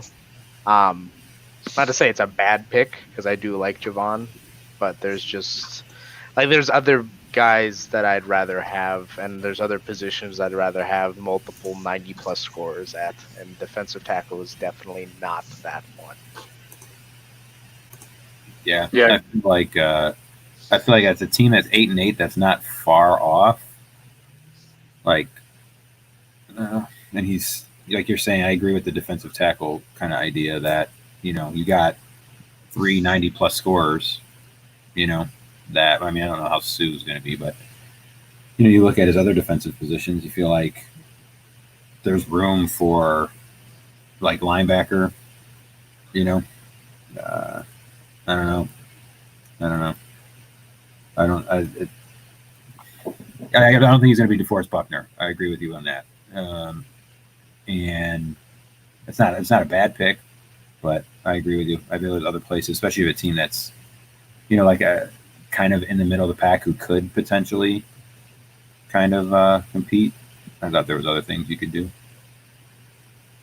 Yeah, like if he adds a linebacker there that scores well, if he adds a defensive end somehow, maybe he takes Kmet. Yeah, to say even tight end. Even with Gronkowski and Fant there, like you can still start more than one tight end in this league. So you start covering up other positions of weakness at offense. You make that team a little bit better on the offensive side, a little bit more consistent. You don't dump more into a position that you're not gonna like. Even having strong defensive tackles, like I wouldn't ever want more than one guy that you depend on starting every week and then a backup. Just because like a good scoring defensive tackle isn't gonna beat out an okay scoring linebacker in your flex positions on IDP in this league. So it's just like it's a weird take for me. I'm gonna give it the benefit of the doubt of saying I think Sue probably doesn't have much left in the tank. as we're kind of talking about along that same logic with the Epinesa pick, I'll take a guy on a good defense any day. I think he has a really high floor just as being a part of that San Francisco defense and the defensive line. So I think he'll produce pretty consistently from day one, just as a part of that. I think Malik Collins with the Raiders is pretty up in the air statistically on how well he does. Where I don't think he'll be DeForest Buckner, but I mean, I'm a slight South Carolina fan. I do think he can be pretty decent productive. So on just a talent standpoint, and you're saying like linebackers, but not to talk about people who are still on the board and whatnot, but I'm not sure you find someone so with the same floor that Javon Kinlaw has there. Do you like Kinlaw better than Brown? Really, Kinlaw in this probably, yeah. Just because I don't think Derek Brown is really going to be getting sacks. I think he's more of a one-tech guy that just kind of is more football efficient than he is productive IDP. You'll never guess my opinions on the 2 remaining Titan picks. 2 remaining picks? The 2 that he's made so far, 16 and 17. Oh, gotcha. Sorry. Yeah, no. So I would say, again, I agree. I think Kinlaw should outproduce Brown because I think Brown's job is to hold blockers. So Matos and Gross Matos and Burns can get at the quarterback, whereas literally the Niners are trying to get you from every, potential lane. So I agree with what you guys were saying in terms of the 2 of them perspective in the league versus real NFL. We're almost to your 216 here, Matt. So hold your horses for a second. You'll have your chance. But Ravens are back on the clock, and I think, Matt, you had said earlier that you loved this pick of Zach Bond here, linebacker going to New Orleans. It seemed like kind of an edge rusher. I thought maybe I just read him wrong or researched him wrong. But and I think what's a 4.3, so wasn't quite sure about the fit, but love the player's talent, love what he can do. Maybe they used him kind of like they use Von Miller as a linebacker in Denver. But that said, I like the player a lot pre-draft, and I definitely can't fault Ravens for taking him here. Yeah, I mean, this is the pick that I was trying to trade up to, but Ravens took it because it's his guy. I don't really think either way on Zach Bond. I think he's a fine player in a fine position. I don't think he's going to wow anyone. I think he's just going to be another edge linebacker guy that gets slotted in playing linebacker, but generally rushes the passer for the most part. This is a pick that I thought, this is the guy that I thought would make more sense for the Niners. But, Yeah, Saints defense is kind of weird as a whole to me, just looking at them. I mean, you got Demario Davis, who's productive there with Cam Jordan. I'm trying to think of playmakers as a whole that they have, but I don't see Zach Bond coming in and being that playmaker, I guess. So he seems like he'll just be a piece of a above average good team, but not a great aspect. I don't hate it though. Linebackers at this point were pretty thin. So just from that perspective, you're looking at a linebacker, there's worse people than Zach Bond. Plus, I don't know if you guys are big draft capital guys. When you look at what the Saints did to only have those 3 players, they obviously see some role that they want to use him as, and maybe it is turning into a little bit more of a hybrid 4-3 with linebackers rushing and alternating, giving different looks. I think I'm a little more higher on him. I like him a lot. I mean, he's not going to be the greatest thing ever, but I do believe in the draft capital thing, and I feel like he could. I think he can produce. And who are the Ravens linebackers? He's got a good bevy of them. He's got Devin White in there as well. And Mac Wilson's probably getting an uptick too. That's interesting. Yeah, his defense is actually not bad. Defense pretty fucking good, yeah. Sheesh. Where are they? Yeah, that's actually. I try not to talk shop too much on these, but just like a general idea of what I had discussed with him was that he doesn't have a whole lot of picks in the draft that are going to give him impact guys, but his team isn't bad enough to where he necessarily needs to start taking shots on rookies. So like we had discussed a couple of impact IDP guys for that pick, just to like try and spread out the value of it. So like I think his team's in a really, really good spot for the guy that just took Joe Burrow. Mhm. Yeah. Especially if one of those lineback or one of the running backs sticks somewhere, which is a big ask, but Yeah. That's 18 mil on free agents, running backs. Good. All right. Moving back to Jags make a pick here, and I'll go ahead and say that unabashedly, I was trying to. This is the second time I've been trying to move back in a spot, and the player I was trying to move back in for went to pick before. So I was debating at 207 between McFarland and Kelly, and thinking, okay, maybe I can move back in and get them both, but didn't work out. So good on you, Jags, for grabbing him. I think he's got a very clear path to starting there based off of Pittsburgh's contract situations, and I love the player. But yeah, I'll let you talk about the pick you made. Yeah, kind of exactly what you're saying. I think you actually kind of triggered it too with the Josh Kelly pick and just realizing I got to go get this guy with the first pick I have of these four that I had coming up. And I don't know if I believe that the Steelers line is what it had been before of like you can put anyone back there and they're going to get something for you. I do worry about like Villanueva potentially leaving next year and whatnot with that. But I don't like any of the Steelers guys. I'm not a James Conner guy. I'm not a Benny Snell guy. I'm not a Jalen Samuels guy. I don't think really any of them did too much. And anything they did do was kind of just based on their situation.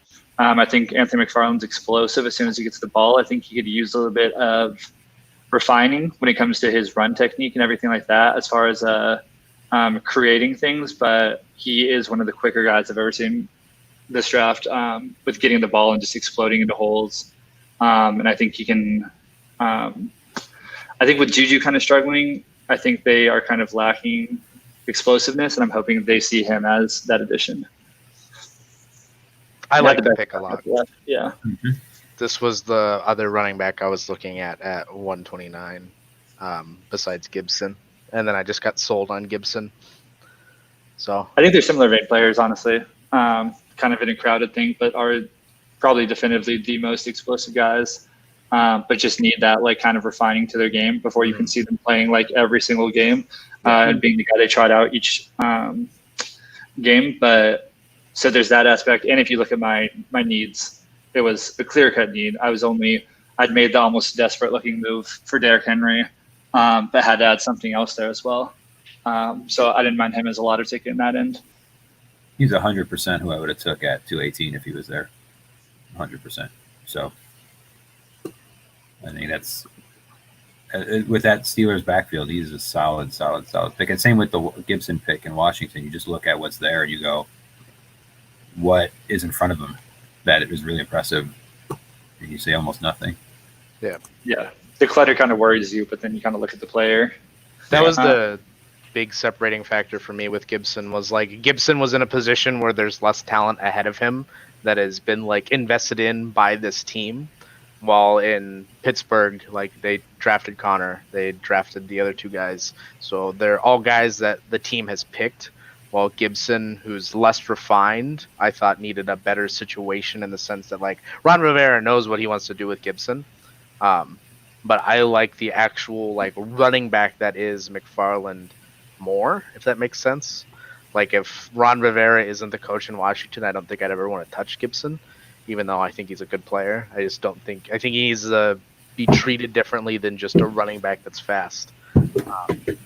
Which I think McFarland is like the inverse of that, where you don't need to be a genius to use him. You just need to be smart enough to know that he's better than the guys in front of him. Right, with James Conner and the injury thing. An interesting tidbit about him. Tomlin's son, I think, goes to Maryland. And I want to say their QB coach coached with McFarland at Maryland, had some connection to him as well. So the Steelers had this weird connection to Maryland that kind of intrigued me too. I did not know that. That little take-home knowledge. Some Definitely. weird thing I'm digging into him. Yeah, he was a DeMatha star. I look into these people's whole backfield. Like I'm like watching interviews. Like, what do you like as a person before I bring you onto the squad? So that's one of the things. Just a quick aside before we jump into the next pick here.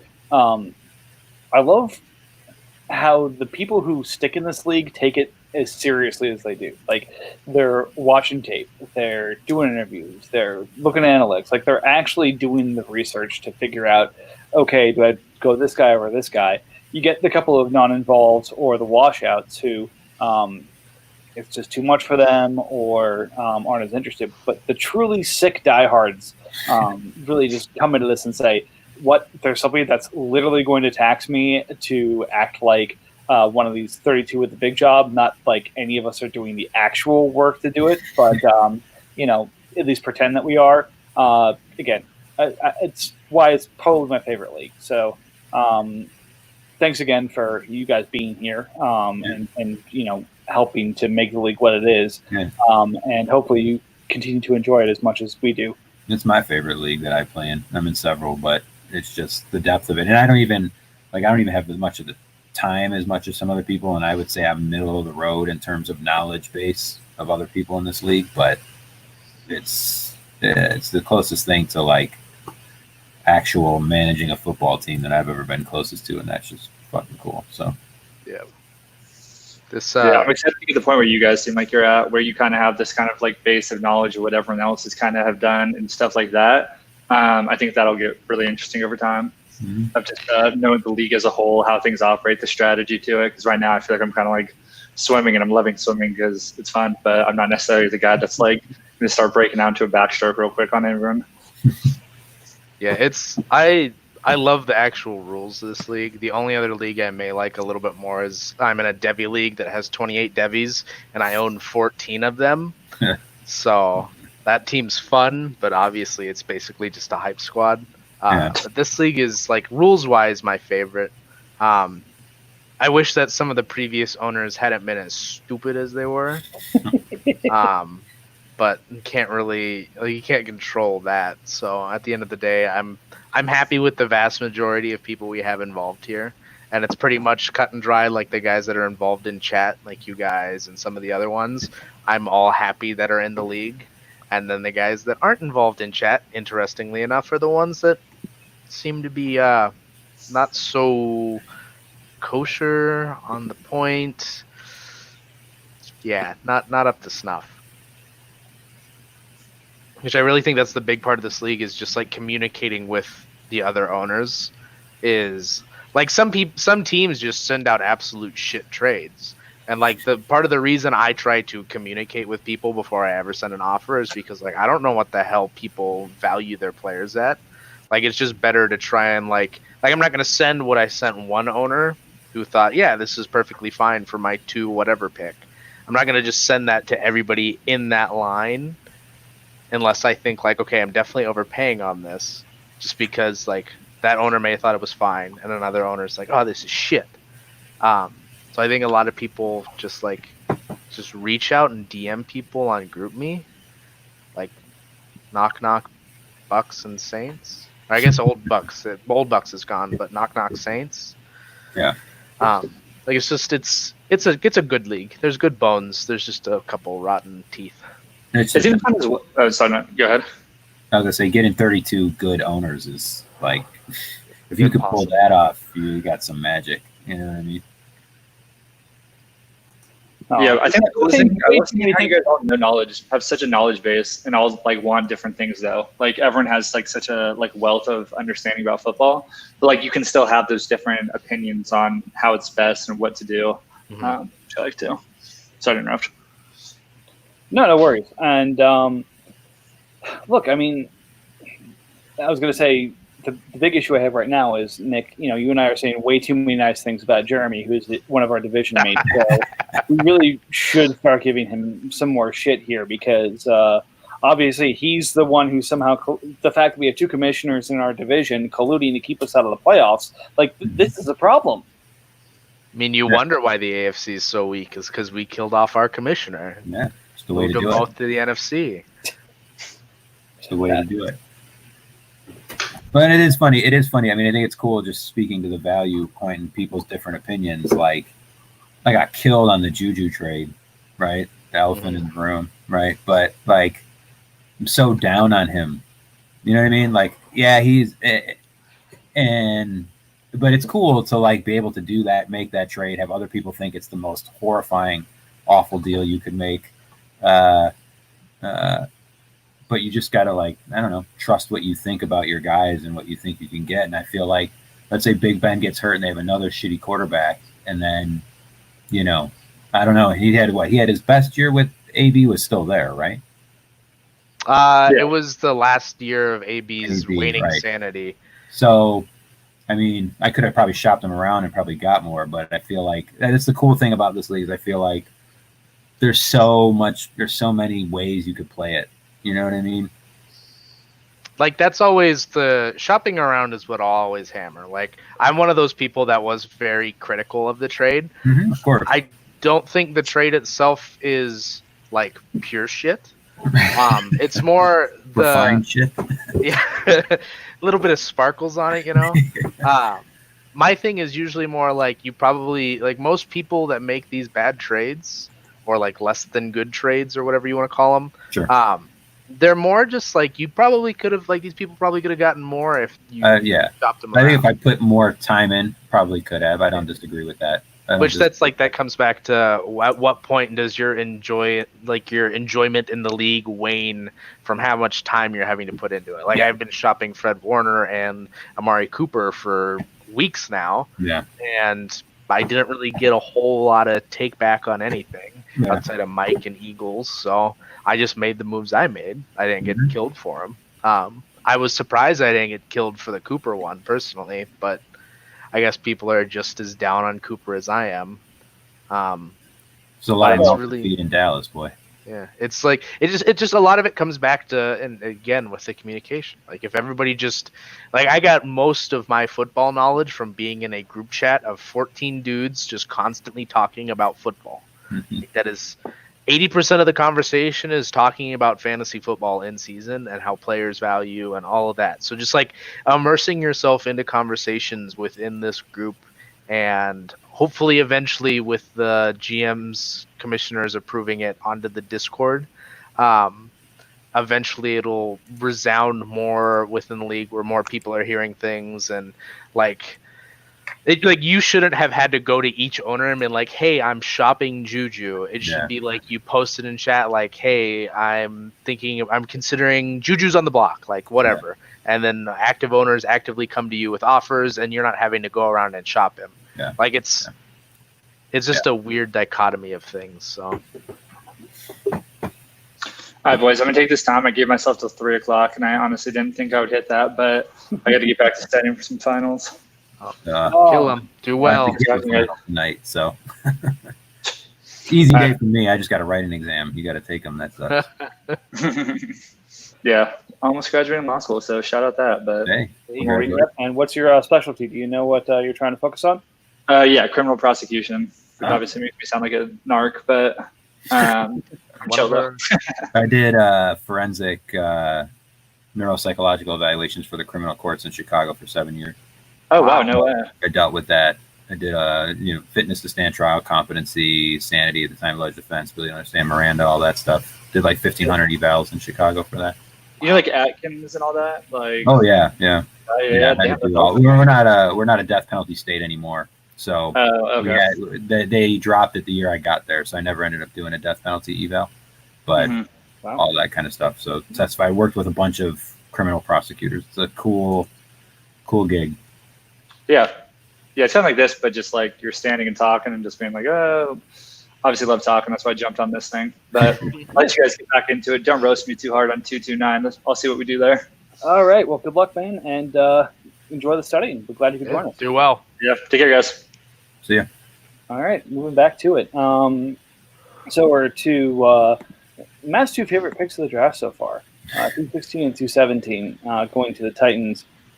Derek Brown and Jeremy Chin, both Carolina picks in real life at D tackle and safety. Brown, I think, was the 107. Chin, I think, was a day 3 guy.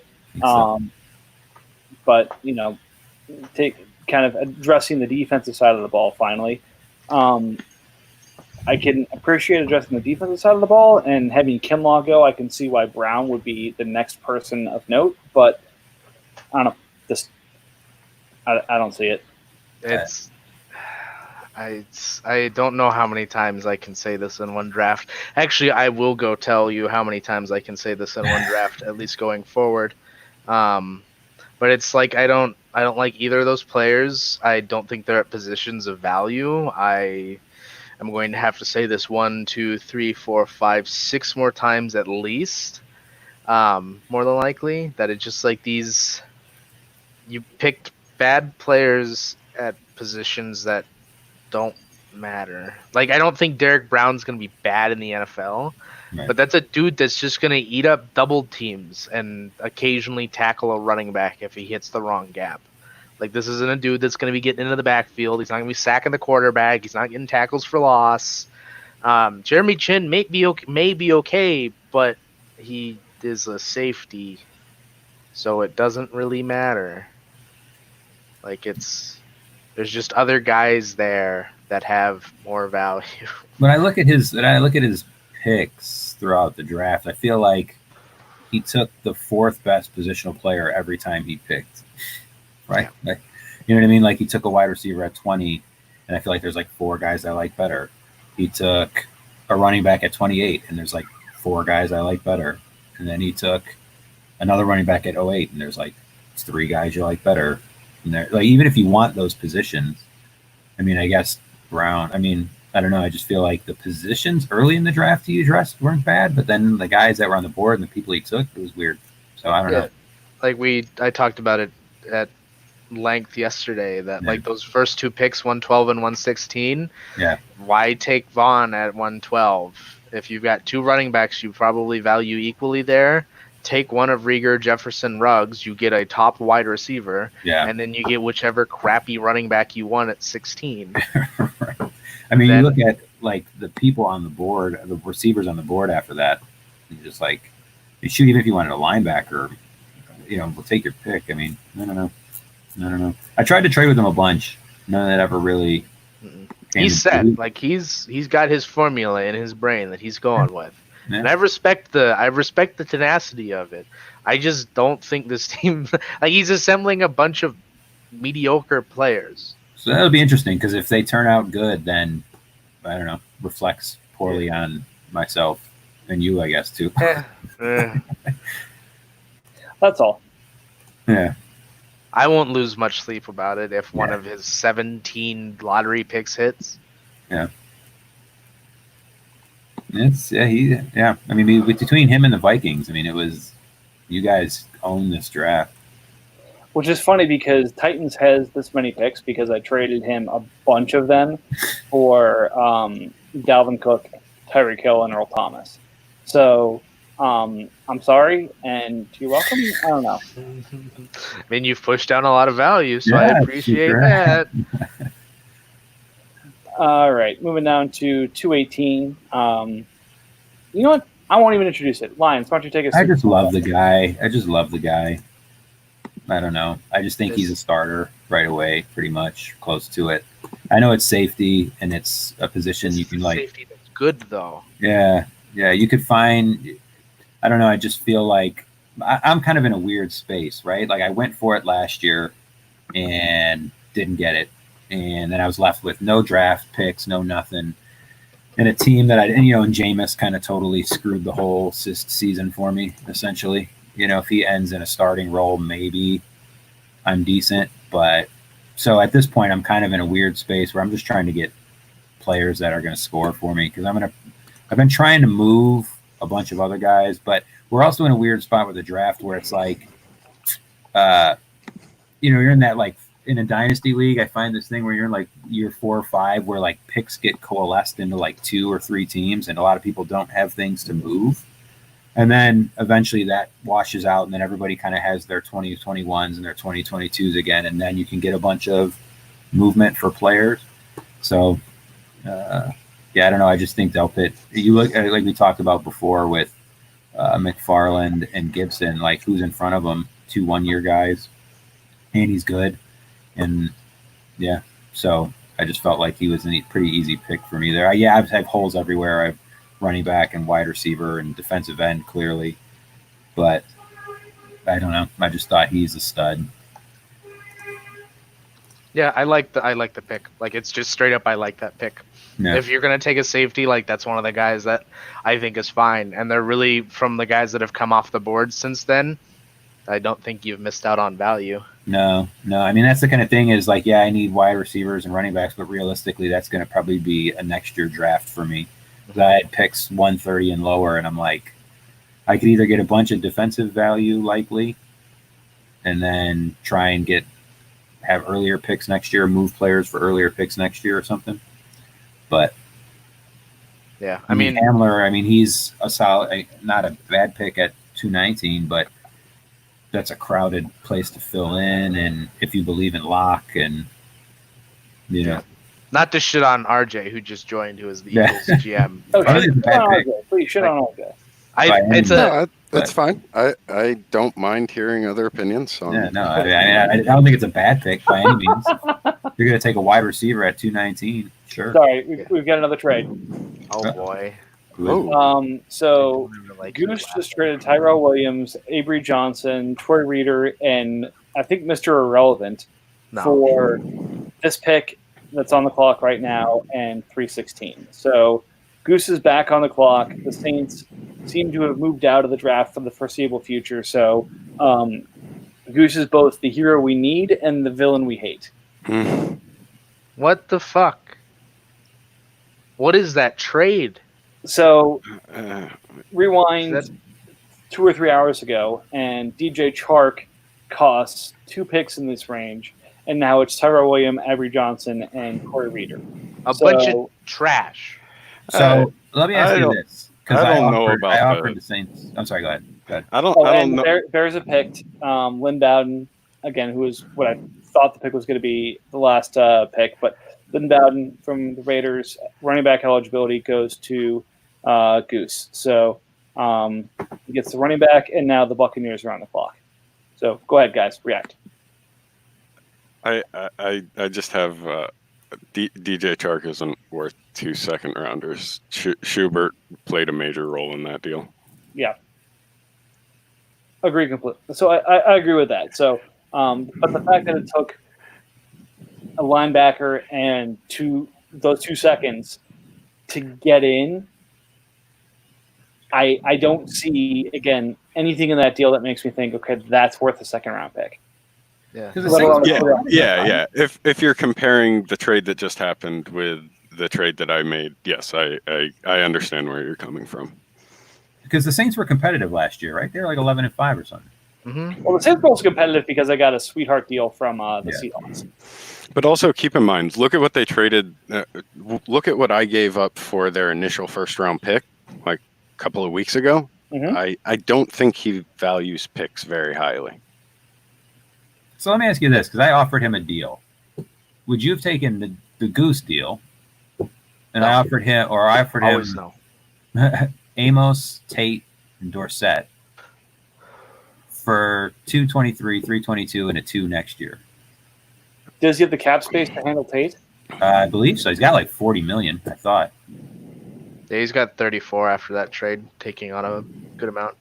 I mean, I- I feel like Tate is Tate and Dorsett are 1-year deals, but I feel like that's a lot more points than he's getting from Goose.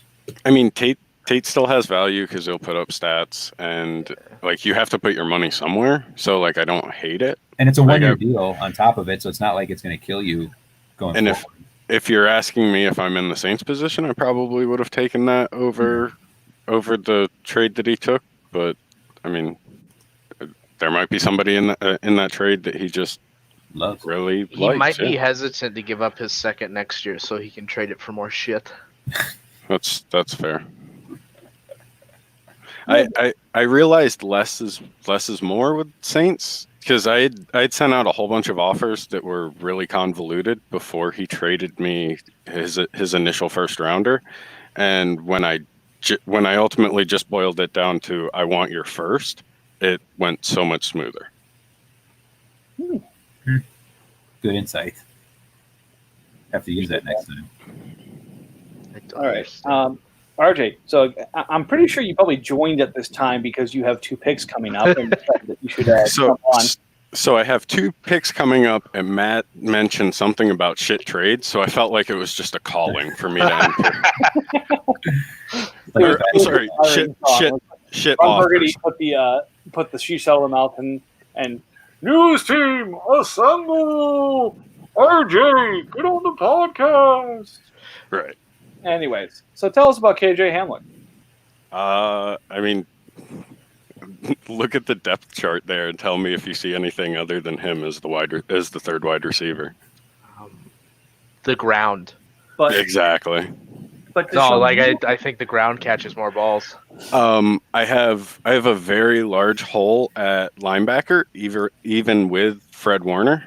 And ultimately, if I was going to accumulate a rookie linebacker, I wouldn't have traded for Warner initially. So, I mean, give up the wide receiver, get potentially a starting wide receiver back, upgrade at a position that I need. And if you look at my depth at wide receiver, I mean, sure, he's a 200-point scoring wide receiver, but I'm not dead in the water by getting rid of him by any means.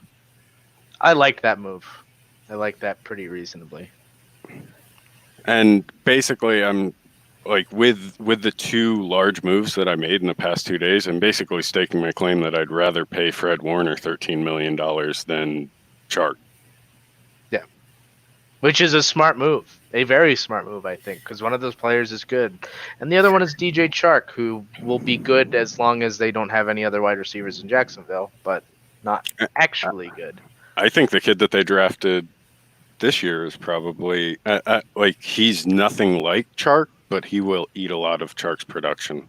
Is that Chenault or whatever? LaVisca. Yeah.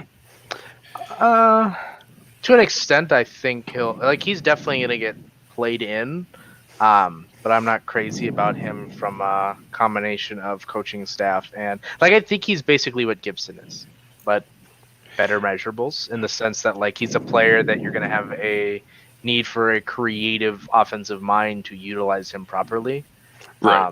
I think we're at the point where in the real NFL, those X factor players or those players that could be utilized at multiple positions is white hot, and people are basically just scrounging around trying to find anybody that they can assume could play wide receiver and running back. And I think if you really wanted to look at it, the player that can actually do that is one of the better players is him. And the fact that they've already acknowledged that that's what he will be utilized as gives me a lot of thought to they might actually use him the right way, and he might be a productive player in this league. Yeah, my only opportunity. It's a good opportunity. My only hesitancy is I think it comes back to one of those things where, the idea of multiple position players is hot. It still concerns me that he's not the guy that they're just going to be able to line up in the backfield, hand the ball off to him, and say, okay, go just run up the middle. He's not a running back. You can just plug and play. He's not a wide receiver. You can just line up outside.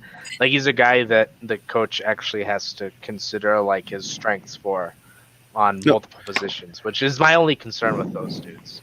But a player like that, and the fact that the Jaguars are notorious for stockpiling mediocre wide receivers that have a proven record of putting up 400, 500, 600 yards a season. Mm-hmm. I mean, I was fine with getting rid of Chark in that situation. I mean, I like the player, but I'm okay with cutting bait on him. Yep, and I think it was a good trade for you and Jags. Yeah, you get a lot of depth pieces. He gets a piece that is going to help his offense now and help him make sure he didn't just heavy end his first round pick next year to the Bears. Right.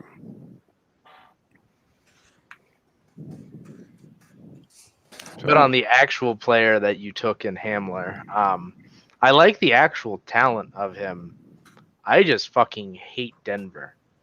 I'm not a huge fan of Denver, and I really both of my second round picks. I don't know what they're going to become, but I think they have good opportunities, and the draft capital that was spent on them shows that the teams are going to give them an opportunity. I like Komet a lot. But Hamler, it's just my concern there is I don't think Drew Lock is a good QB. And I think there are way too many mouths to feed there for anybody at this point to actually be of any real value. I just think they're all going to cannibalize the ever-loving shit out of each other. Like, hopefully, for your case, in the long term, they figure it out and Drew Lock proves he's not a terrible QB. But, like, as of right now, I have Sutton in a couple spots, and I was trying to get Sutton from Jeremy this year. But they just, like, that has scared me a lot. Right. I took Hamler with the thought that if he is at his floor of a rookie that gets an opportunity, which is like a couple 100 yards, couple touchdowns, I'm fine with that production. As long as he's not one of those rookie wide receivers that just becomes irrelevant to the whole roster, like as the season progresses. Because there's not a huge amount of them, but there are second, third, fourth round wide receivers where they just do nothing and eventually are off the team without making any type of noise. So as long as I get anything better than that out of him, I'm cool with it. Yeah, that's reasonable. Because I feel like Metcalf becomes the 200-point wide receiver. McCall Hardman is no slouch. If he regresses slightly on his receptions, but still is one of the best returners in the league, like he probably is, I think he still puts up numbers. I have the slot wide receiver in Atlanta stirred up, regardless of who it is. DeAndre Carter is the return man in Houston. So like I have points at wide receiver with or without Chark. And then I have this $13 million albatross named Josh Doxson that I don't know if he sees 15 balls, I'll be happy. Yeah, I don't think it's bad. I mean, can't argue with the reasoning. There's some DNs though that I think. Oh, I don't know. So you feel? Yeah, I guess that makes sense. I mean, pretty thin at defensive end. You have Fletcher Cox, who's fine, but I mean, what defensive end are you going to get now? I mean, D end is kind of like I like Jarrell Casey, and I think his opportunity in Denver is going to be great. I see him putting up more than 108 points. Tack McKinley is one of those that like 84 probably, like what he put up last year probably is his floor, and even if he slightly gets his shit together, he'll be decent. Yeah. Kerrigan's move to defensive end still makes him a starter on that roster. Yeah. BJ Hill is kind of a coin flip. For his cost and what they've invested in him, I think it's a great opportunity. Trent Murphy, Epinesa is going to be another one, but he's another defensive end in a team that is notorious for never letting their defensive ends get more than 60% of snaps. So that means somebody's going to get 40%. Yeah. And then yeah. And then I have Alden Smith, who could just stay suspended or come out and destroy everybody in the East. He's dead. Most likely. Boy, getting Joe Schover was nice, though. I don't think my defense is great by any means, but I have a lot of things that if they go right, they're gonna be really good. I will say you got more for Chark than I was ever offered for Galladay, and Galladay was sitting on my block for like 2 months. It's the age. I know yours was price controlled, but the age probably played something with that. Well, there's also all of 26 years old. I know it sounds terrible, but like as like the previous Chark owner, I know like if we would have gotten in discussions, I wouldn't have done that straight up. I would have wanted more than Galladay. Oh, you're on crack. Right, I love you, but you're on crack. I know, and I understand that may have been crazy, but the actual deciding factor would have been the age. No, I mean it's a matter of price control versus not price control, which is why I know Matt loves Galladay and has a price in his head for Galladay, which I don't, which is fine. I don't think anyone's ever going to hit. Just like I don't think anyone's ever going to hit Matt's price for George Kittle. Oh, well, Kittle No, doesn't no. have a price. That's what I mean. Mike, So, you could have traded me every single one of your first round picks this year, and I would have said no for George Kittle. you're lying, but I No, respect. I'm not. No, I'm pretty.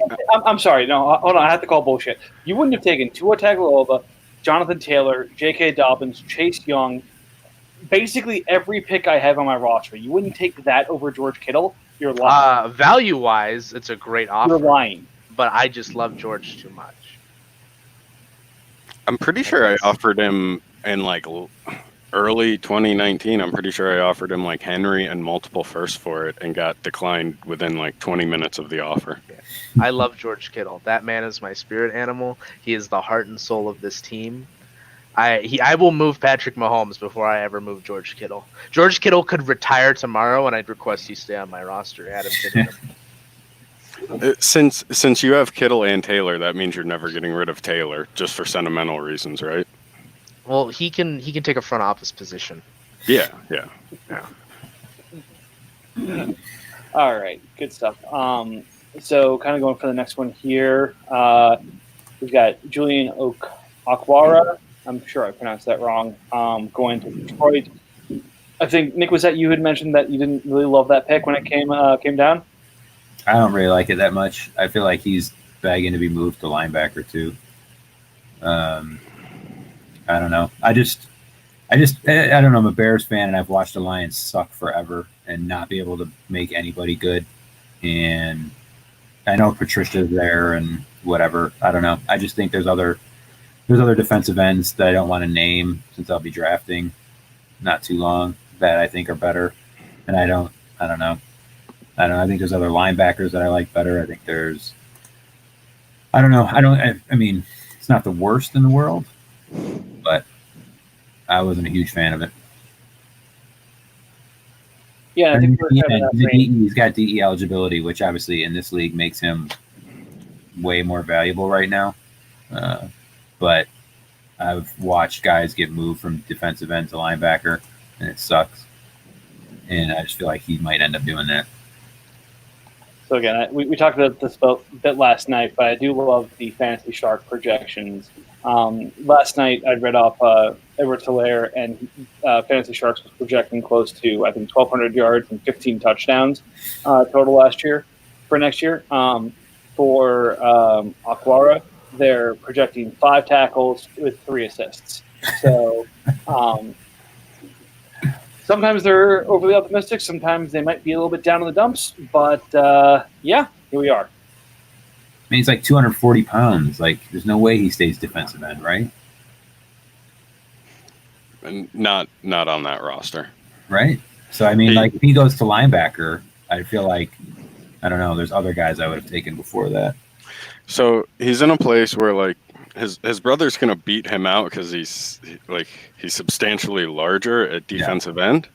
And then on the other side is Trey Flowers, who was one of the few defensive ends that took a massive amount of snaps. And if I'm not mistaken, he was in the high 80s or low 90s percentage-wise of snaps. And like he's one of the few defensive ends that's going to do that. And at 26, I don't see him slowing up anytime soon. So, if he stays at defensive end, he's not going to do anything because he's not going to see playing time. That's kind of how I feel. And I'm just a Bears fan, and I just drafting Lions is just like, I mean, we're not that much better, but shit. I don't know.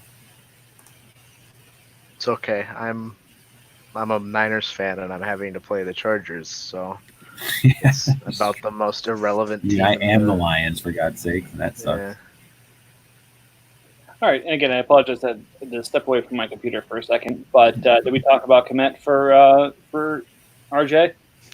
we touched on it briefly. I know Matt said that he liked the pick. I'm interested to hear what everybody else thinks because I don't know.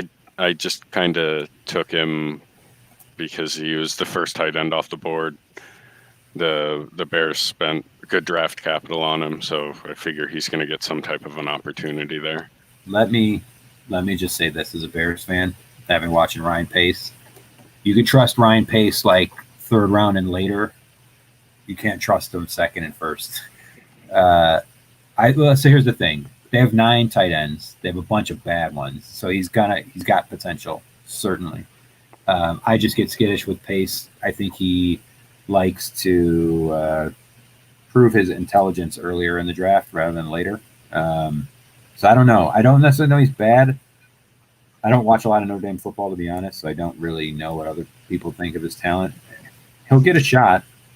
I can say that much. I just don't know. The things I read on him was that he doesn't make his own space and he doesn't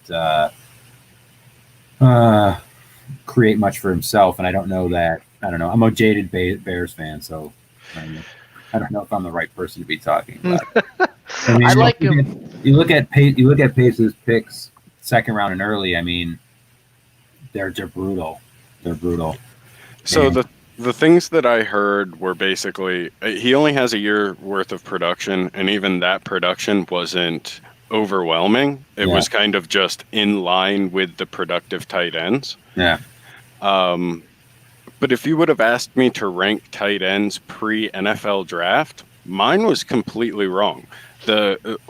All of the ones that went to like a team at a respectable pick, I did not have anywhere near being like drafted. I thought they were all gonna, be day 3 picks or later. So if you asked me to assess the tight ends going into our fantasy draft, no clue. Glanced at it, realized no tight ends had been taken. He was one of the guys that the team actually went out and got and looked to be a decent pass catcher in college, even though it was only for 1 year. So I picked him and figure depth at tight end probably will help. As somebody who watched a good amount of tape on him, I like him kind of like I liked Kittle coming out in the sense that he's a dude that looks like he's not nearly the blocker that Kittle was coming out. Yeah. But he's that same, like, if you throw the ball in his direction and it's even remotely on target, which Nick Foles can do, unlike Trubisky, then he's going to be able to make the catch. He's calm, like he's actually calm while trying to catch the ball, which you don't see with a lot of tight ends because they're not used to it. And then he just doesn't give a shit about getting hit. Like he will just try to run through people. Which I think is really important for those bigger type of tight end guys because you don't want them out there trying to shy away from hits because then you're like everybody gave George Kittle shit for it, but his whole pounding his head against the wall thing was a crazy man thing. But the idea of being used to getting hit to me is kind of a big deal when it comes to tight ends because they're guys that you want out there that are going to be blocking all the time, which Kmet can do. And then you don't have to pull him to run passing plays. So he's not somebody that you're going to be concerned about, like the defense keying in on him being on the field. So he can line up on the line, still run routes, and not have to be like, okay, we know just because Kmet's in, he's going to run a route. It's like, no, he could still be in there just to block. So I think that's a big aspect of tight end that a lot of people don't really give credit to is being able to block and stay on the field. Kind of like running backs and being able to catch passes and stay on the field or pass block and stay on the field. It's something that is undervalued, I think. Yeah, I would say that media in Chicago, people in Chicago are not too keen on it. Mm-hmm. But I think that's more. I think that's probably the jadedness of. It's the dealing with jadedness. the It's front probably office. the more everybody's down on. I'm drawing a blank on that goddamn coach's name. The coach. What the hell's his name? Pace? No. Yeah, no, the Bears coach. Oh God, I know. I can't believe I'm drawing a blank on his name. Bears head I look at his coach. bald head like a million times. Coach of the Matt year. Nagy. Nagy. Yes, I think people are more down on his offense, and I think that puts people down on Kmet more than they are on Kmet himself being not good. I don't blame them. You know, I mean, I'm I'm in the camp that thinks Trubisky doesn't see playing time this year. Probably he loses out. That's one of the reasons High fives all why around. why I've held on to the Colts first round pick, because I think he's going to be quarterbackless going into the season. And I think Nick Foles knows how to at least look at his tight ends. Yeah. So Yeah. I give him a chance over. I mean, I really don't want to talk about any of the other tight ends because they haven't been taken yet. Yeah. So I really can't like draw comparisons without telling everybody what I think of players that haven't come off the board yet. You like it better than player redacted and other player redacted. Other player redacted. Player Right. X, player Y. Like those guys just don't translate to being good. It's just it's a tough life. All right, so on to the next one here. Still waiting on Buccaneers to make their pick. Hopefully it happens. But we had a trade up. So again, the Saints were at 222 and then traded down to 223, then traded out to pick up a bunch of stuff for the Bears that we talked about. And this was the first trade that we saw. Was the Patriots picking up Antoine Winfield. Had to get that Buckeye Legends kid, safety, to Tampa Bay. I gotta say, I don't know the safety situation at Tampa probably as well as I should, but It's like they keep taking somebody day 2 and they keep being less than day 2 type of players. Yeah, I have both their safeties. So one's kind of okay, one's not very good, but he could replace him potentially. But he could also not. You know what I mean? It's like one of those guys. Yeah, who knows? Who knows? makes good sense. And then back to the most recent pick. Of course, Bears taking Lynn Bowden. This is the quintessential Goose running back. Like, it's the satellite back who could become more if the starter goes down, but is still going to get plenty of, a high floor of receptions because of his role in the offense. So,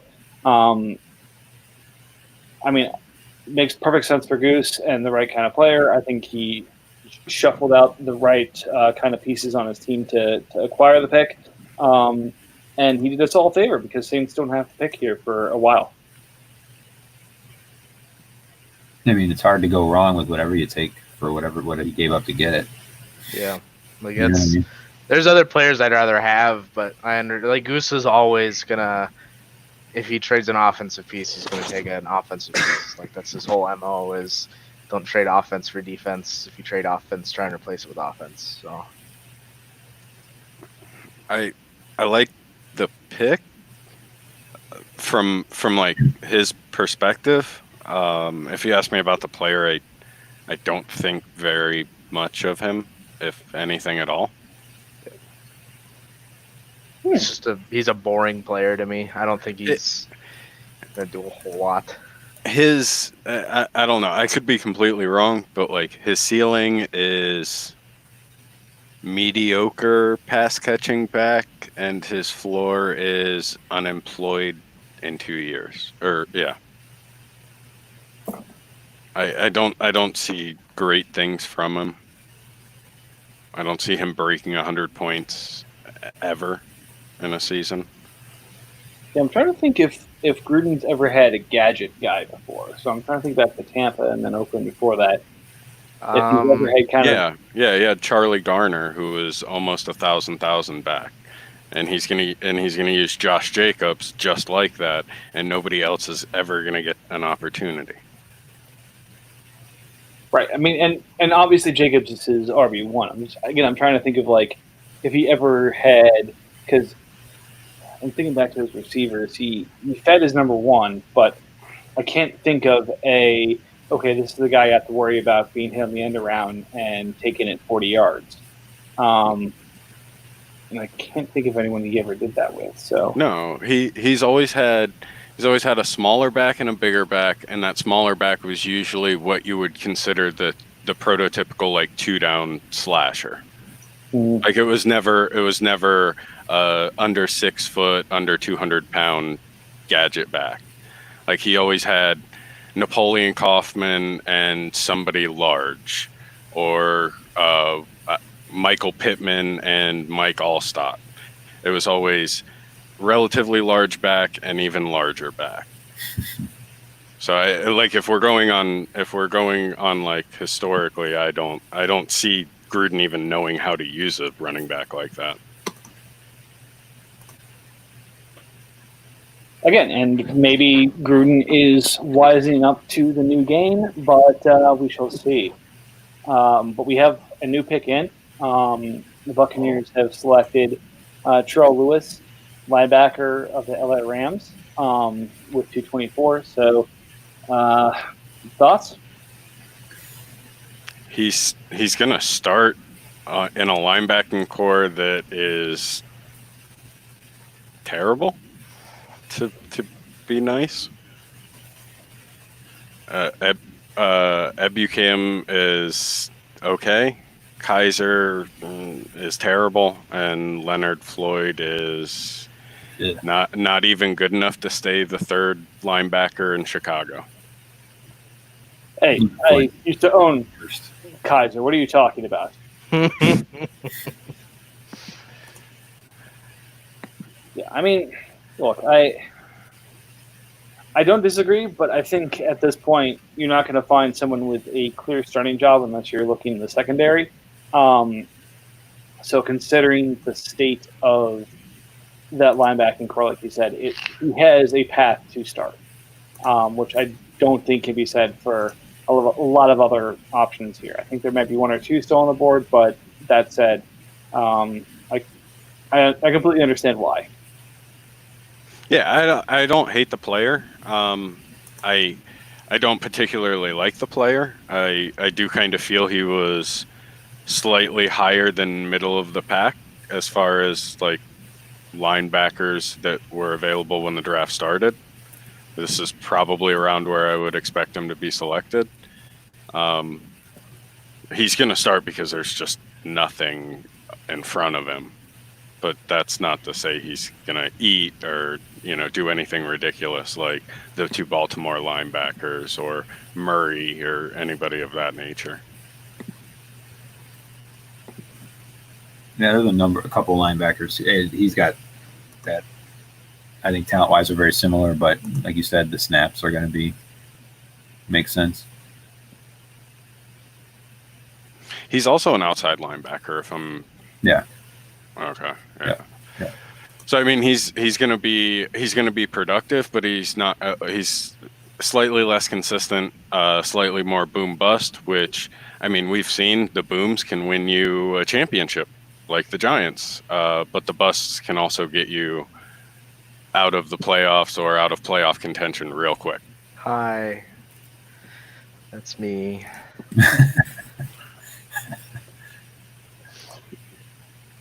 Bill's on the clock now. Yep, Bills are on the clock. Just like everybody else, I think we're looking to see if there is a trade that makes sense for him. But looking at that team, again, we know Eric is a big Dak fan, so he was able to lock him down and swap with Baker Mayfield, which I think is kind of looking pretty good for him. Picked up Tony Pollard, but beyond him doesn't really have a running back to speak of. Marvin Jones, Jarvis Landry, and Alan Lazard as his receivers. A lot of hope and prayer with Blake Jarwin. He's probably going to get extended this offseason. Defense based around Garrett and Burns with Gerald McCoy in Dallas as well, which is hilarious because the amount of Dallas he has. He's a big Packers fan. So with all of this, he's got a lot of freedom to pick what he kind of wants here. Yeah, I mean, look, losing Penny hurts. It's a question of can he package Penny with something for another running back. I think is the big thing. Well, I don't know.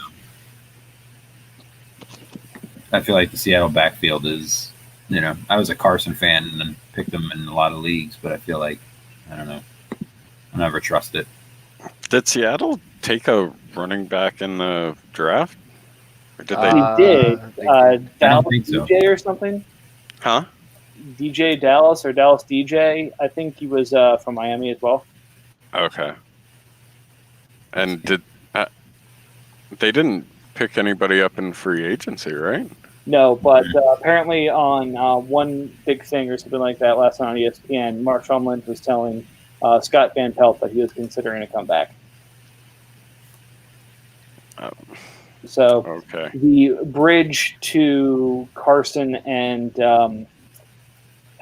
Penny may be not Homer or Dallas or anyone that we would be hoping, but rather Marshawn Lynch once again, which again pisses off dynasty owners everywhere.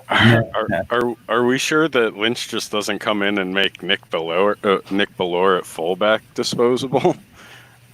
Like I don't really see anything from Marshawn Lynch that like I don't know. I don't hate Penny. I don't. Yeah, they took a 4th-round running back, DJ Dallas from Miami. I think Penny's fine. The 77 points that he put up last year is probably what he's going to put up this year. Yeah, with how late he got injured, I can't imagine he's going to be back before week 8 or 9. That's fair. I don't hate his run. I don't hate the Bills running backs like as a whole. Like obviously you want somebody like a little bit bigger name or somebody a little bit more productive like at the top end, but like you have 4 decent productive running backs that 3. Dare's probably not gonna. Yeah, Darius will be gone. Yeah, I don't know if he's gone. Arians loves him. And he could just be a special teamer that stays a captain. Do you think Hines produces like he did last year? Yeah, I think Hines is one of those protected ones where even if his offensive production just completely disappears, he's a high-end returner that's gonna get you some type of points. I forgot about that. Yeah. So what do you think? Draft what? What did he draft here? Tight end? I think he needs D end, but he just mentioned in chat that he's actually looking to trade it. So all you guys who've been trying to move in, if there's anything left that you're trying to get to, I will go ahead and look the other way as you shoot him an offer. yeah, I am in the position of talking to him currently, so I do not want to discuss too in-depthly on his roster to key him otherwise or to be I want it to be a fair and balanced discussion with him and not oh yeah, you should totally need this position that I'm definitely trying to trade you. Look at the integrity. I still have a 3rd and a 4th. I don't see myself making any moves to move up into the 2nd. I don't see there a player coming off the board that's gonna make me wish that I traded up. I have a very short list of guys I've been trying to get, and there are a couple still left, so I am panicked. Yeah, I'm about 5 guys deep right now. And I think I'm like 6 picks away. I already know who I'm taking at 308, and if they're gone, I'm just fucked. So. Let's see. Yeah, like I said, things are sliding. I didn't expect to slide, so we'll see what's there at 307. At this point, all I need to do is pick up positions where, in theory, productive players will still be there in the 4th and 5th round. That is a deep draft. I mean, I think there's a lot of guys that might. Well, I just know that there's enough. There's enough competent drafters that there are going to be.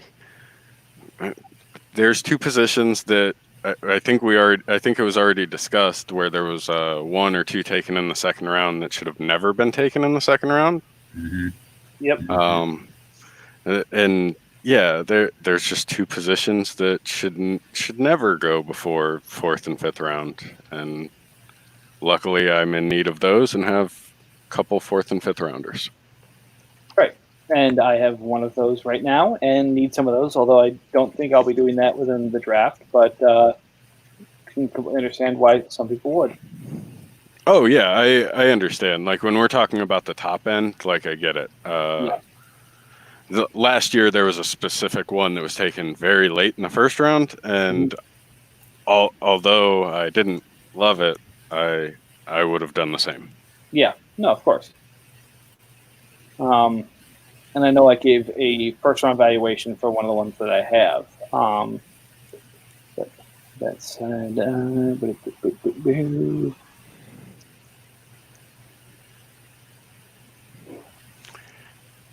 yeah, we have entered the great wide open here, as far as I'm concerned. So, are there any players that have already been drafted that you guys see getting a position change that impacts their value?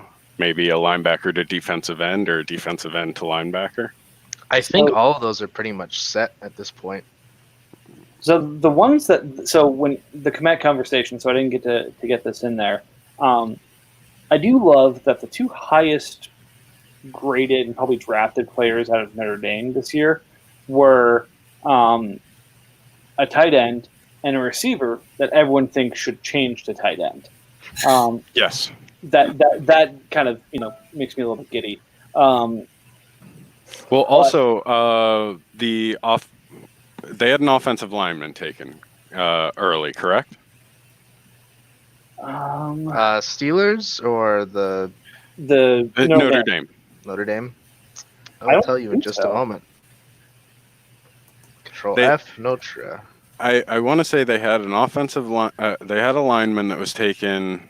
I want to say in the first 2 days, and I want to say when he started his freshman year, he was also listed at tight end. Notre Dame, the new tight end factory. Except Iowa is the tight end factory, but still. No, it's looking like all edge guys, except for the cornerback and the safety in the 6th. No linemen. Okay. There might have been a lineman that just didn't get drafted, but I know they had a lineman that was in the draft that had started his freshman year as a tight end and was quickly moved to offensive tackle.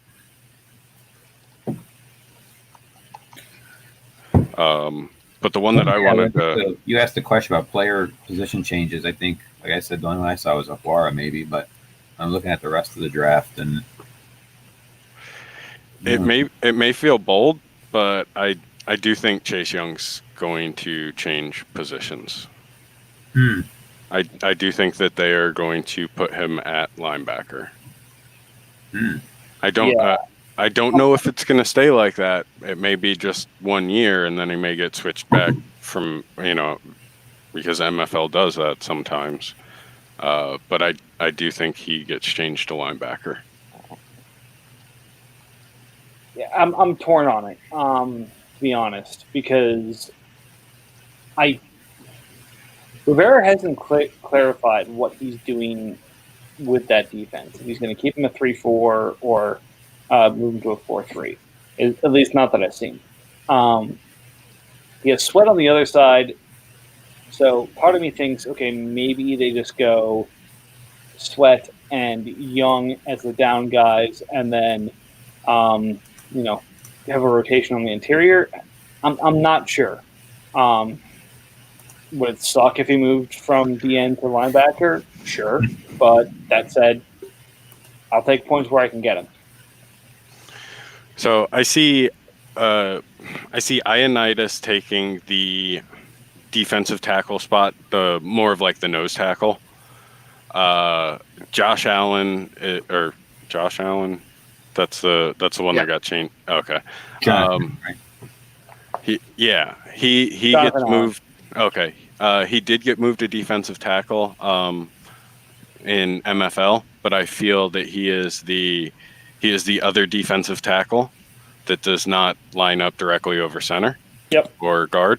I feel like what is it? Kerrigan and Sweat are the two outside the defensive ends, hand down defensive ends. And I feel like Chase Young is the outside linebacker that on whatever side he damn well pleases, he can either stand up or put his hand down So and be a pseudo, and kind of like that Leo spot for Seattle. no, I my only thought about that is, didn't Kerrigan actually play outside linebacker with Tennessee when he was there? Or am I thinking of a different person? Kerrigan played outside linebacker for Washington. Washington. Okay, that's right. Sorry, I'm thinking of somebody else. I thought he had been in Tennessee for a while. To be honest with you, I don't know I don't know where he's been. See what Google has to say about this.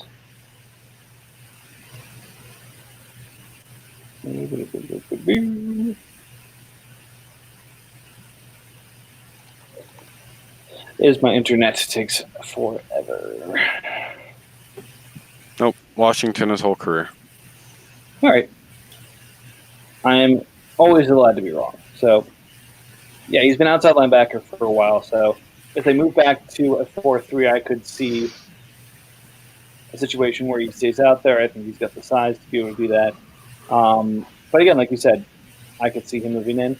The other truth of the matter is he is, 31, 32? Right. So they might say Sweat and Young are starting, and Kerrigan you rotate in again.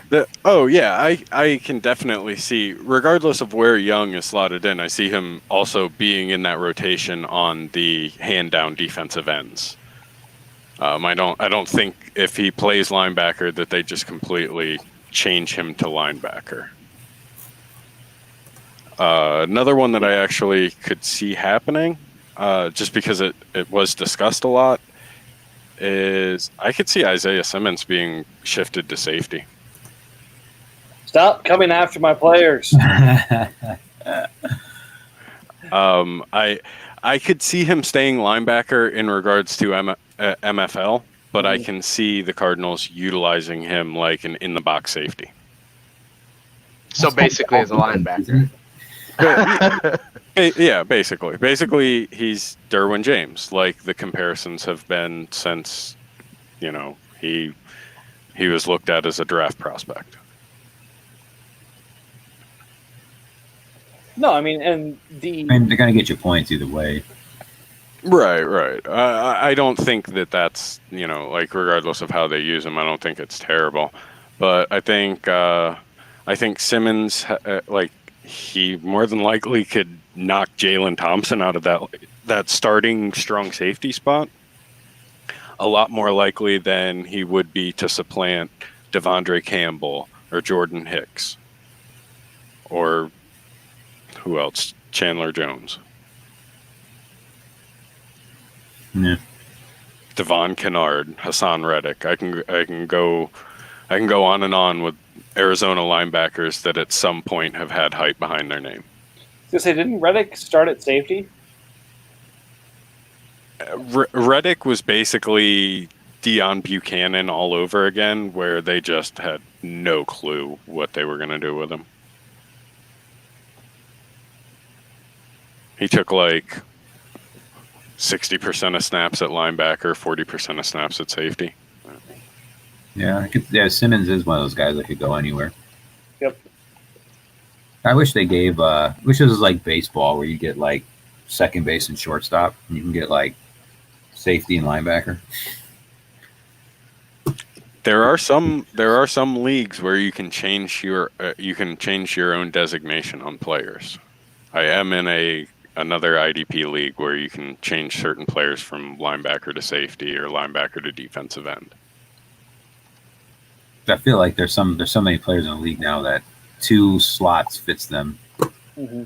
I mean, I really just like the idea of MFL doing the same as ESPN and doing away with defensive end and just doing edge. I like edge a lot. I think a lot That's better. pretty good. Yeah. It makes the position not as scarce. It allows more. It ruins linebacker a little bit, but it just makes DE and defensive tackle so much cleaner. Right. And between two of us, we're paying almost $40 million for 3 defensive ends. Yep. So like we definitely understand the scarcity. Between three of us, is Matt paying 35 million of that, or I'm paying 28 million of that. And I'm paying 12 for Kerrigan. fair enough? Fair enough. I had to make sure I got my Matt dig in there because otherwise, what are we here for? I feel no digs at that one. So the last time I was on the pod, I had to get a dig in about the two $14 million linebackers because I knew the Kerrigan position change was incoming, and eventually I would have one of those overpriced defensive ends too.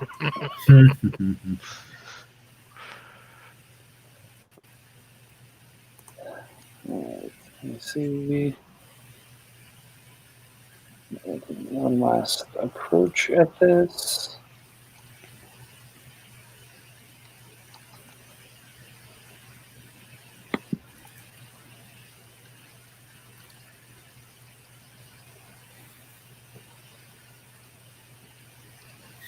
Everybody's in trade talks, huh?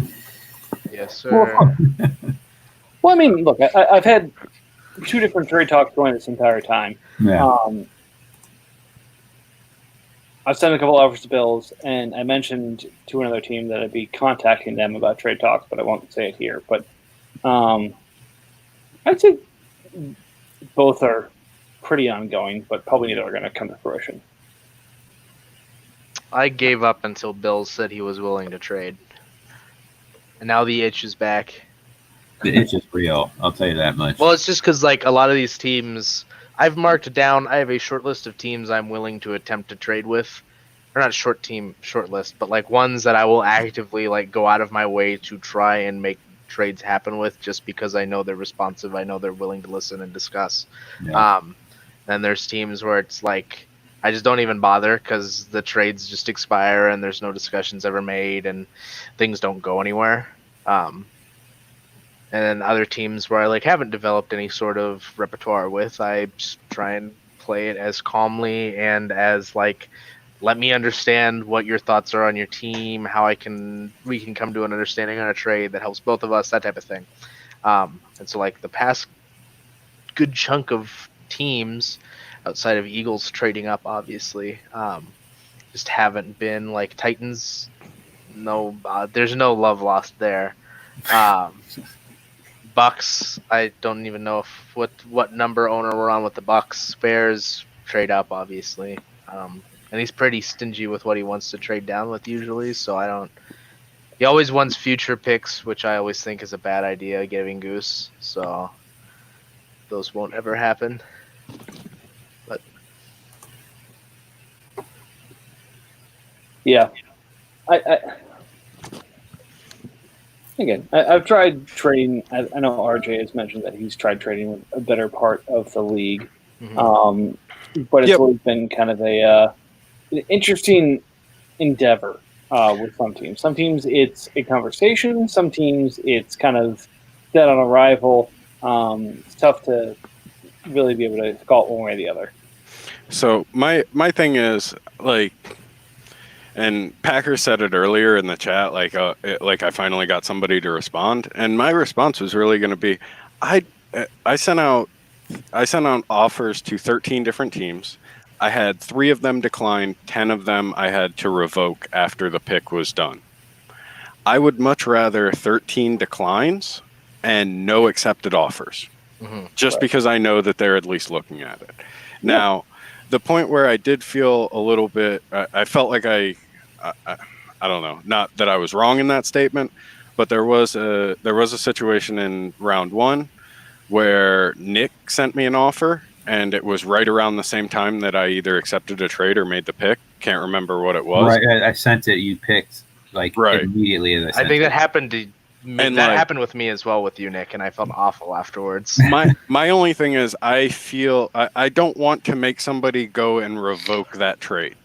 Yeah. So like It's just it's like a pet peeve, and coincidentally, that also happened with Giants on one of my second round picks, and I was like, ah, damn, I feel awful. Giant But- seems like he's been wanting to get up and up and up the whole time. Yeah, he has. He has a list of players, and he wants to go and get his guys. And I'm pretty sure he got lucky in the first round, and his guy just fell to him. Who did he take in the first? He took Love. But I really don't know that for a fact. Yeah, he did. So I do feel terrible with leaving like picks that somebody has to revoke, but like in the same breath, I know that my offers were sent hours before that person was on the clock, and it's still like they just, oh well, I'm just gonna pick and screw it. I don't even need to acknowledge the fact that this person's trying to reach out to me. Yeah, I think you tried when I got 127. You made an offer, Nick. I think I think so. came back at 129 when I was Yes, thinking. yeah, of- 127. Yeah, 127. I was trying to get up. Were you trying to get up for Willie? Did I snipe that one? No. Okay. I want Damn. to chase on. So I got linebackers out of my ears, pass rushing linebackers out of my ears, but I like that we were both able to get our guys, but part of Yeah. me is kind of disappointed I couldn't get that extra John that is Lynch fun. value. it's always fun when you feel like you pick somebody's guy that they wanted. my Oh no, whole- I don't care for doing that. It was more the like you move it like the move up a couple spots, move back a couple spots in positions. The like the one for like that whole thing. I always Yeah, find those. I gotcha. entertaining. I gotcha. My whole late first round interaction was just a various like group of disasters, one after the other.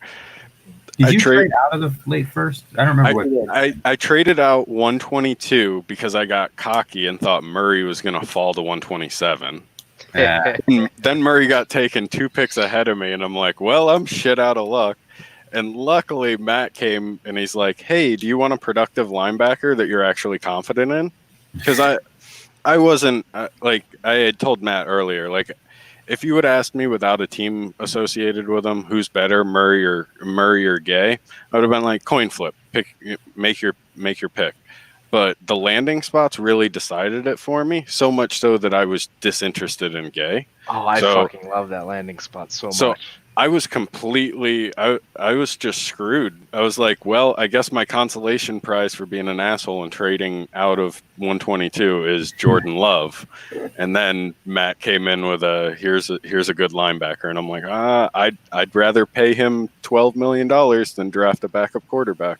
What do you guys think of Love? I wasn't here yesterday, so I don't know what you guys said about him. I like Love. I don't know what's ultimately going to happen with him, but Yeah. he is somebody that if given the opportunity, I wouldn't mind rostering and stashing. Yeah, I guess if you're 132 and you're a top team, why not? But my opinion, like Jordan Love and Jalen Hurts, whatever. You're mixing the names around. They're comparable players and both like really good for what they do. So again, I honestly thought Love was going to be your guy because Hurts is maybe the Eagles' future, but probably going to get the start at some point. Love looks like he was taken to be the future in Green Bay, probably along the same timeline as Brady fades away. So it seemed like that perfect handoff for you of, okay, I need this, but this takes care of my quarterback situation for the next 5 years. Hopefully, again, that's we always hope is hopefully it takes care of it. And then I figure out linebacker somewhere else. So this is my thought process, and I'll give you a little bit of insight into the chaotic things that go on in my head. I have 2 first rounders next year. And if Colts doesn't do as terrible as I expect, I still have 2 first rounders next year. At the end of this draft, we get more picks, our 2022 picks. So I have 3 first rounders. If I stumble across 1 or 2 more in a trade here and there, I'll just go buy the 101 if it's at all possible next year. It's not. You're It not. won't be. Yeah, it's not gonna happen. Then I'll go for the 102, and if that's not available, then I'll shoot for the year after and keep accumulating firsts until I find a quarterback. No, again, that makes a lot of sense. I'm just saying that I'm pretty sure the entire Broncos strategy right now is 101 next year. Oh, So, 100%. that being said, all right. Look how many times the 101 got moved after a lot of us honestly thought that pick was just going to stay with you. And again, it was a really weird trade process. So to not give names, but to kind of let everyone behind the kimono a little bit. I'll give my own name up and say months prior to the trade, I had inquired about it, and I thought after that I thought nobody else was going to inquire about it. So again, I had an idea of what I wanted for it. I either wanted to trade down, stay in the top 10, and pick up another first rounder and something, or I wanted to use it on Burrow and trade Murray. I didn't think I was going to do both until I did. But it was one of those things that it seemed like rolling both Murray and Burrow seemed like a poor allocation of resources. And I've seen plenty of Superflex leagues where a running back has gone first overall, but I don't think like this is one of those leagues that should happen. So yeah, I think 2018 was the last time we'll ever see a running back go 101 in a rookie draft. Right, and that 101 is also currently on my team. Mm-hmm. So I knew I needed to move one of them, and as Brett has mentioned, I was after him for the better part of probably 6 weeks, trying to make a deal work. Sometimes it expired, sometimes it didn't. He would say something, then not get back to me for a few days, stuff like that. And then all of a sudden, like, everything just coalesced with the night before I made the deal. I think I put 101 on the block, and, Ravens had been in touch on it. And all of a sudden the Broncos were like, oh, what do you want for 101? I'm like, what do you think? He's like, oh, I'd give 106 and then maybe this. I'm like, wait, really? This is actually the price I would sell it for. So we were able to come to a deal. I expected him to consolidate to get it and then maybe sell it while I was at the clock. I didn't expect him to sell it to the Ravens for basically a little bit less than the offer he had sent me. What was that deal? So, all right, yeah. It was a mid first, a late first, and then his first next year. Yeah. Boy. So I'm much happier with an early first, a mid first, and a player I moved up from 24 to 21. But again, it's one of those. Who knows? It was awkward the way the trades went down for you, but I ultimately don't see you losing any of those trades. I think it was good. You don't have the locked-in quarterback that you wanted, but you also have like no wasted spots on your roster. So I don't see anything wrong with it. No, again, I don't hate it, but it is myself to do both. Right. It is very strange to think that like a couple of months ago, having last year's 101 and this year's 101, and if somebody would have told you in a couple of months you're not going to have either of them, you probably would have been like, I highly doubt that. But I think for not having those, you came out ahead. Right, and I think if you had asked 18 months ago, who's the 2020 101, everyone would have told you Tua. So I would have taken Herbert. I hated Tua since he was a freshman. I just like, yeah, he wins games, but I don't see what everybody else sees. Just the most effective college football quarterback career of all time. Look, I obviously picked Tua because he was going to be finding the bridge I needed to get to Mahomes from Matt. That's fair. I don't know. If you ask me, I see Tua as the best backup quarterback we've seen in years. That's wild. That is wild. I love it. We need some hot takes right now because we're currently waiting for a pick at. I do have some pretty bold statements with players. I mean, it skews my opinion on some players, but By all means, fire away. Yeah. oh no, I'm not going to go rapid fire and tell you like, I think these high end players are terrible or anything like that. I'm just saying, if you want some decent takes, if we come up on some names, I can give you some decent takes. So I'm going back and looking from the top to the bottom in terms of surprises, and to be honest, My surprises are, hold on, I'm pulling it up right now. My surprises are every single running back after DeAndre Swift going, other than Zach Moss and AJ Dillon, going before round 3. Fair enough. I don't They're know all- Moss they're- either. I mean, I feel like he's overpicked. So I actually, some people could say I made a bad trade with that Zeke for Singletary and some minor picks, but I like, even with Moss, I think being the 2-down back, I love Singletary. Like I love their run game just in general and the way they utilize their running backs. So the thing that just completely shocked me in this, and I mentioned this a little bit on the pod with Matt last night, is I thought I was going to probably come out of the top 10 with Judy and Lamb. I honestly thought that's what it was going to be. I thought it was going to be. Really? I thought it was going to be I thought it was going to be Tua at 2, Herbert at 3, RB1 at 4. Although I didn't see Hilaire coming until the draft actually happened. I had him as my 5th running back, and then obviously landing spot moved him to the top of everyone's board. I think. Have you heard the actual statements that Andy Reid has made about Hilaire? Yes, that he's a better Brian Westbrook. Yeah, So that sold it for me. I get it.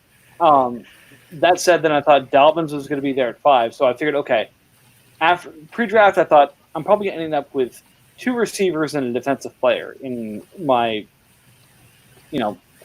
6, 8, and 11. And then the draft happened. I'm like, okay, I see a real path to Taylor dropping me because I think Dobbins is going to go 5.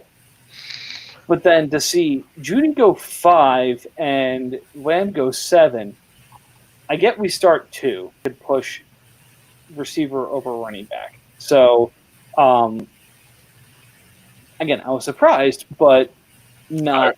I'm surprised to see the wide receiver 3 in Dallas go in the top 10. So that being said, for it to go from the top 10 of receiver over running back to, as soon as we get out of the top 10, running back is, mana. It's mana from heaven. I need to get as much of it as possible, and there's not too early for me to get a running back. Was surprising to me. Yeah. Yeah. And I incurred that in trade talks. Like somebody was like, "Oh no, there's still a running back on the board. I'm gonna take them," and I was just wildly confused because, I know we don't have a lot of historical data in this league in itself, but look at the running backs taken and tell me if you see anything productive past 118 the past few years. Well, what was last year? The cutoff last year was Darrell Henderson at 118, and he's awful. And then it just progressively got worse. And then somebody got Philip Lindsay at some point. Singletary a few years ago. Singletary at 22.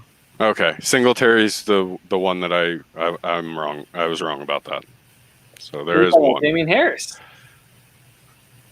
Right. I mean, the countless Cincinnati running backs that have gone in the second round, like, we can just keep going with just miserable running backs taken in our league.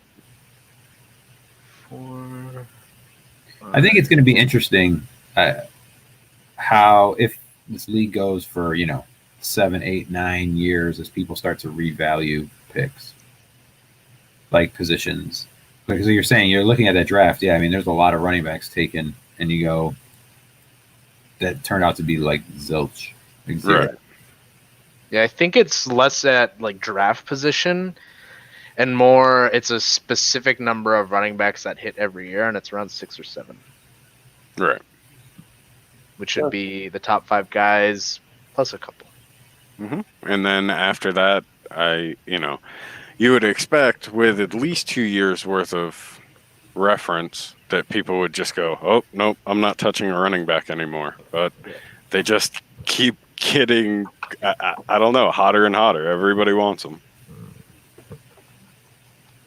So again, I get what you're saying.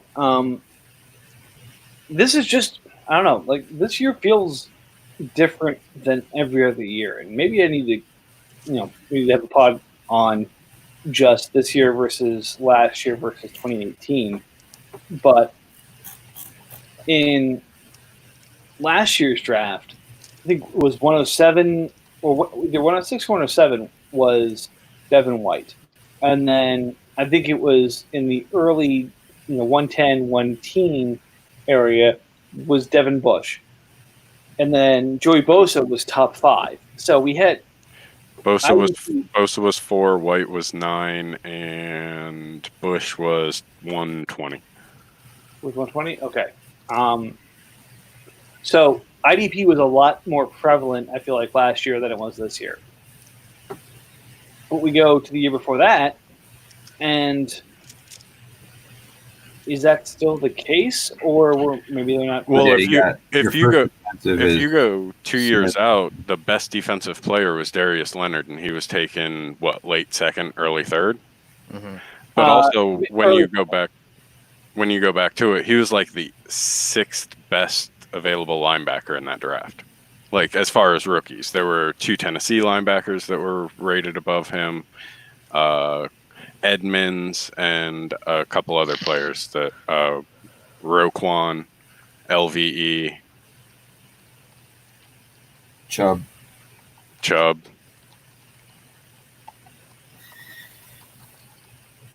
I mean, personally, if you look at it, I think last year, though it was really good for linebackers last year, or defensive players, just like really good high-end players, I don't think it was really good just as a whole. Like I don't think there were as many good defensive prospects last year. There were some really good ones, probably more really good ones than normal, but there weren't as many decent to mediocre ones. There were 7 defensive players taken in the first round in 2018 draft. Mostly towards the back end, obviously, but that's a lot more than what this year has. How many? Very few. 1, 2, 3, 4, 5. 5. So not too far off. But that's the pattern, it seems, right? It's running, yeah. With the wide receiver talent, I'm surprised running backs went so high this year. Yeah, I definitely agree with that. Because I feel like, you look at like solid receivers falling to where? Chenault, I look at 19, Mims, Higgins at 18. Ayuk might be the steal of the draft. You gotta love Keep anybody going. the San Francisco's offense. I don't know. I don't know if I mentioned it. Everyone pause for a second, so Matt can pull out his lube. I I don't- messaged him that too. I just trust Shanahan implicitly. So Yeah. So I really wasn't looking at the discussion when he was initially picked, but I did go back and I had to ask Matt, is everybody on the Ayuk's not gonna be good train because I think I'm in People are the more on the fuck Matt train, I think. okay because I was in the minority if that was the case because I see this kid doing something like really Part good of it there. is also Falcons Madness Brett. Mhm. He like has a mega hate boner for me liking any Niners player. It's like, oh, it's just because he's a homer, or like That's a fair. You can't Tex, say or like that a when your team's like the best in the NFC. Like, yeah, like it's That's when why I you- really don't tell anybody what team I like, and I'm not the owner of the team I like. 31 teams to go. But I think I don't know. Ayuk's gonna be ridiculous. Like he's going to an offense where like he's similar to Debo, not completely similar. There are some differences, but he's going to a place where the offense only gets more dangerous with redundancy, and he fits in there perfect. Okay, I think it's a perfect spot and a perfect role, like I said. So I think that's why I drafted him at 19. The reason I traded him is because You got a price control to wide receiver upside. well, Cooper, as much as he just got Lamb in there, so his target should go down. No, Lamb is the wide receiver 3 there, and nothing more. That's a take. you think you think he can't pass Gallup? No, I think they're different players. Yeah, Lamb's better. No, not for that offense. I could get that, but I also think they're smart enough to utilize players like to their strengths. Sure, I think Dak is smart enough to go through his progression and target CD enough times. But how long is Dak going to be there? I mean, that's a tumultuous relationship that looks like it's going to be coming to an abrupt end. I mean, Andy Dalton's a good quarterback still. That's true. So I mean, I'm not concerned. Like Gallup's gone after this contract. Like he's not long for the Dallas world. You don't give the Dallas Cowboys do not give the number 88 to just anybody. As somebody that lives in Texas, it's like they basically have christened that man the Christ of the Cowboys. Did they give Lamb the 88? Yeah. Yep. I don't know. That feels like a senile old man trying to relive his heydays. I mean, I think as a pick wise, I think I don't know if it was their best thing they could have did at that point, but I feel like Gallup ends up the odd man out, honestly. That's fair. I mean, it could happen. I mean, that kind of does look like what's going to happen. I put a little bit more value in the fact that he understands the offense and he's been there for 2 years. Like, so it's either going to click and he's going to be good and good in all the situations that they need him, including like run blocking, or he's going to be terrible. And next year, next year we'll know because his 5th year option won't be renewed. Oh no, he wasn't a first rounder, so he won't even have that option.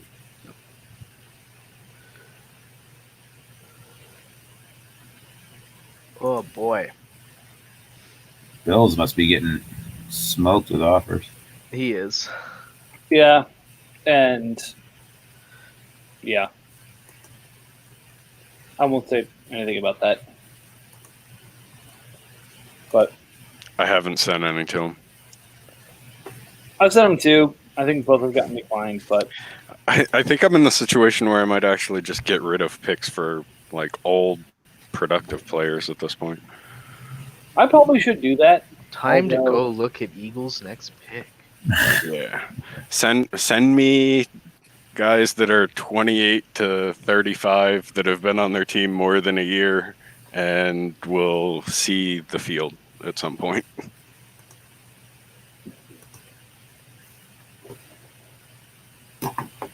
Let's see. Going with the Eagles. Or somebody take Josh Doxson from me for free. That won't be happening for free, Yeah, that's a but I tough will one. take him if you pay me. The 3 years at that is tough. Yeah. I'm cool with the price on him. Just that amount of years. Like I said earlier, I'm cool if he puts up like I don't know, 27 receptions for 300 yards and a touchdown or two. Like, I'm cool with that stat line for the year. I'm not cool with the fact that I'm stuck with that stat line for 3 years because I think it just progressively gets worse than that. And you don't even have a real way to pay to have somebody take him. That's the worst part. I mean, it's not terrible because I have Trent Murphy, who has become expendable at $5 million, so I'll save $2 mil right there. Or I could just cut bait on Delaney Walker because it seems like the NFL's kind of moved on without him, and that saves me $6 million right there. So the cap space isn't the problem. It's just I don't want that wide receiver for 3 years. Yeah, I mean, well, it is the problem. It's not a problem in the sense like you're up against the cap space, but like you're just wasting $13 million on nothing. Right. I'd rather have like another player. I'd rather have an Emmanuel Sanders at almost 20 million than 13 million 3 years. Yeah, like that's. I mean, the who do difference that? there. Oh, I'm not. I don't think Matt would even consider that because that would be a garbage trade on for what he's getting back. But that's the type of player that like I would much rather have that type of a player than a Josh Doxson at that price. That's a crazy take there. Having a developed good player from than an extremely overpriced useless player. That's How dare you. wild, RJ. That is a take and a half. I mean, so I would have been like running and begging and pleading for people to take him if the Jets actually knew what they were doing and took more than one wide receiver in the draft. Hey, considering that's my wide receiver. Yeah, that's their wide receiver one, and he's probably going to do really well. That's like one of the few places that he landed where his pre-draft hype actually may be realized.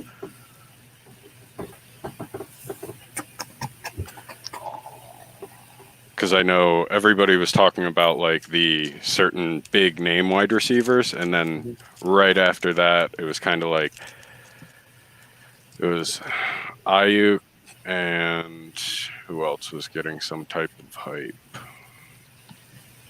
Michael Pittman and Mims were the three that like there were whispers about them being the second best or the best wide receiver depending on landing spot.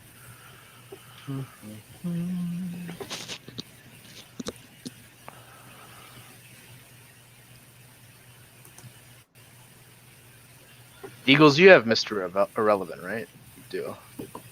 I believe so. I like having that pick.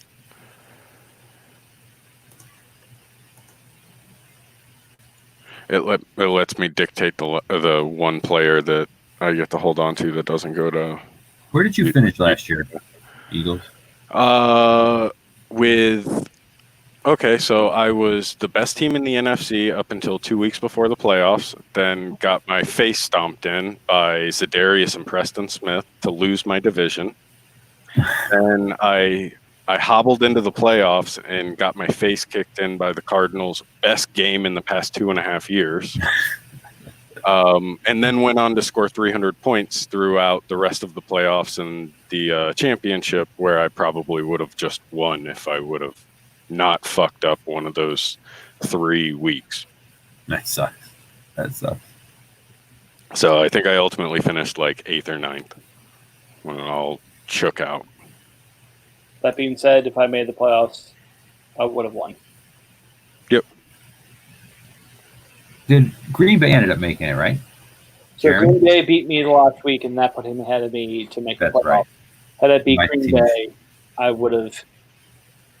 I'd gone back and looked at this, but I actually checked my score against every other team, and I would have won the title if I made it. So shit sucks. After the trade deadline, I know I had said that Nick was going to win that particular division because I thought all of you guys were going to eat each other alive. My team just shit the bed. I really liked your team before Jameis Winston became unemployed. It just I traded what's his name, the receiver from God, I'm doing so bad at the name today. The white dude from Minnesota. Oh, Thielen, yeah. Yeah, and he just never came back, and I blew everything up for him and Drake, and thought it would get me in. I know That you. was a wild deadline. That was so much fun. Yeah, I know you sent me an offer for Drake a while ago, and it was a very extravagant offer, I should say. But I mean, he's a potential starting running back for $2 million No. for 3 years. I mean, that I was gonna say for extravagant is like the person trading for, obviously would go, whoa, that's way too much. I went, maybe I should do this. well, it's like Matt was saying earlier. You get certain players that are almost too valuable to trade.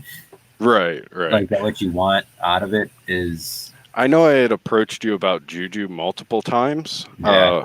but like I also understand that like I was offering Chark, and even this discussion today, we all see that the people's perceived value of Chark, who's a 1-year productive wide receiver, is very, very different.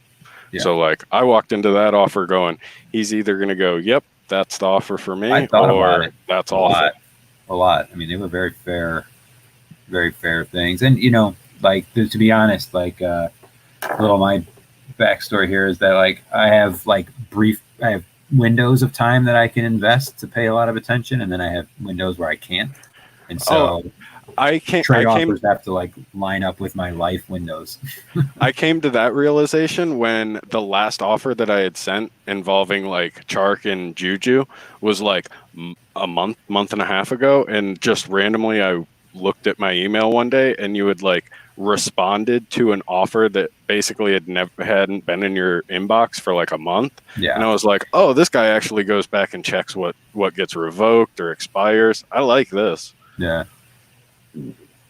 No, Because like that's what's fun in the league. It's making offers, remembering offers, and then say, "Hey, you asked about this guy.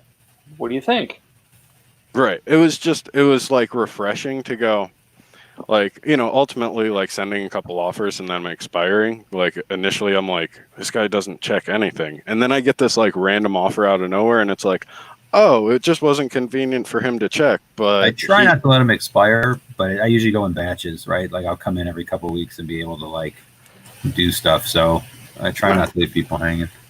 You can't expect every single person to be so diehard about the NFL to where they like treat a fantasy league like something they have to check every single day, 365 days a year. Like that's not everybody. Like I know I do, but I understand that not everybody's going to be like that.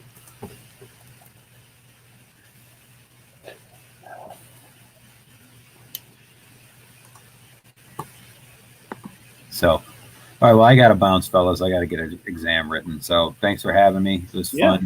I appreciate it. And Always. maybe I'll be around at other times. Sounds good. All right. Have fun. We need a pandemic around draft time every year. Makes life a lot easier. It's true. Maybe All just right, a week-long one. Just a week long. Yeah, not a long one. Just a week. All right. Take care, fellas. Yeah. All right. And then there were 3 again. Yep. 3 men waiting on Eric Myers. Fucking A. No, I mean this is classic Eric. He's not sure what he wants to do, so he's going to overthink this and take the overabundance of information of I've got all these offers, so it's a desirable pick, so there's someone I should be taking, instead of either taking that player or trading out. So I don't know. I'm not surprised.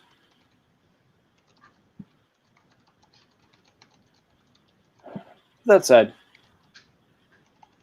I I'm sending some larger boy offers out there as well. So we'll see how that goes. Because, as is known, my ability to send minor offers is not as good as others. Well, send me something crazy then. Send you something crazy. I can do this. All right, let's fucking do this. I actually, We're bored on the podcast. Let's fucking get crazy here. I would like us to actually get to a point where we can get a trade done, because I know I mentioned to Matt yesterday, like you and I have talked countless times, and I don't know if we've really gotten like a trade in recent memory done other than that move with the first rounder. Yeah. And that's mostly because you had so many good players that I couldn't get like off of. Like I was stuck on Tyreek Hill. Like if I was gonna make a deal, I wanted Tyreek Hill back. And Right. you find, and like I had Zeke and Barkley, and I know like every I want single to off. bad. Right. Well, so I was actually hung up on when I first, like the first podcast after I had gotten into the league, or the off season after I had gotten into the league. I know you mentioned that you loved Zeke. So my intention was to just hold Zeke over your head for as long as it took. But the one thing that like shot me in the foot is you got Dalvin Cook. And like I knew you weren't going to take on $44 million worth of running backs, and I did not want Dalvin Cook. Yeah. So, like, I knew the day that you traded for Dalvin Cook, me getting Zeke to you for whatever it took was just like dead in the water. No, and I've had a couple of those happen this draft season. That I've had two deals that I had in my head, but I hadn't proposed. Well, one I proposed, one I hadn't yet. But one actually both got shot because of other trades that were made. But there's one of those where it's like, as soon as you see it, it's like, all right, well, that kind of ends that conversation. So Right. I was planning to go to the Patriots about the two Buckeyes I've picked up in this draft. But as soon as Parker got moved, I was having trouble making the dollars, the years, and the value make sense. I feel terrible about, because I pestered the Patriots about Christian Kirksey for the better part of a year, and he finally sent me like, this is what I want for it. And for all that pestering, I was just like, nope, that is so much of a value gap that I don't even want to continue. Like, not that I don't want to continue talks, but just I feel like none of my counters would even be Even like close. right. So like, and that was a letdown for me, but I also felt terrible for basically agitating the shit out of him for a year. Like, I want this player, and then like for it to culminate in just like, nope, I don't even think I can send you a counter offer, was just really deflating. So let me see. What is your cap situation? Not good. So Awful and good at the same time.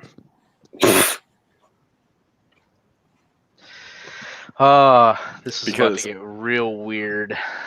I have some of those fifths that I know damn well that I will probably just skip if nobody basically wants them. So like I don't think that I'm gonna like cap out on years, and then I have a couple of these awful players with awful contracts that I could just get rid of. right. You say just get rid of, but it's never that easy. I will take $6 million on my cap to not look at Delaney Walker's name anymore. I was going to say, and you'll probably take almost 6.5 to not look, more than 6.5 to not look at Josh Doxson at some point. Oh no, he's gonna rot on my roster. I am Jesus. not.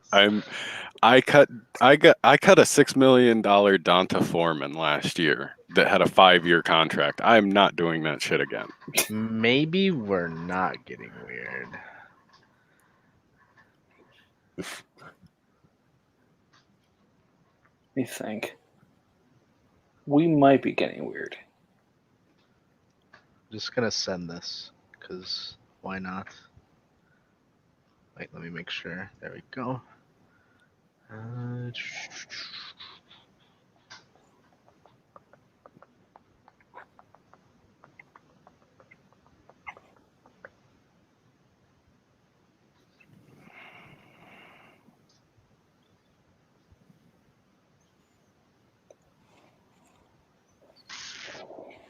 I send?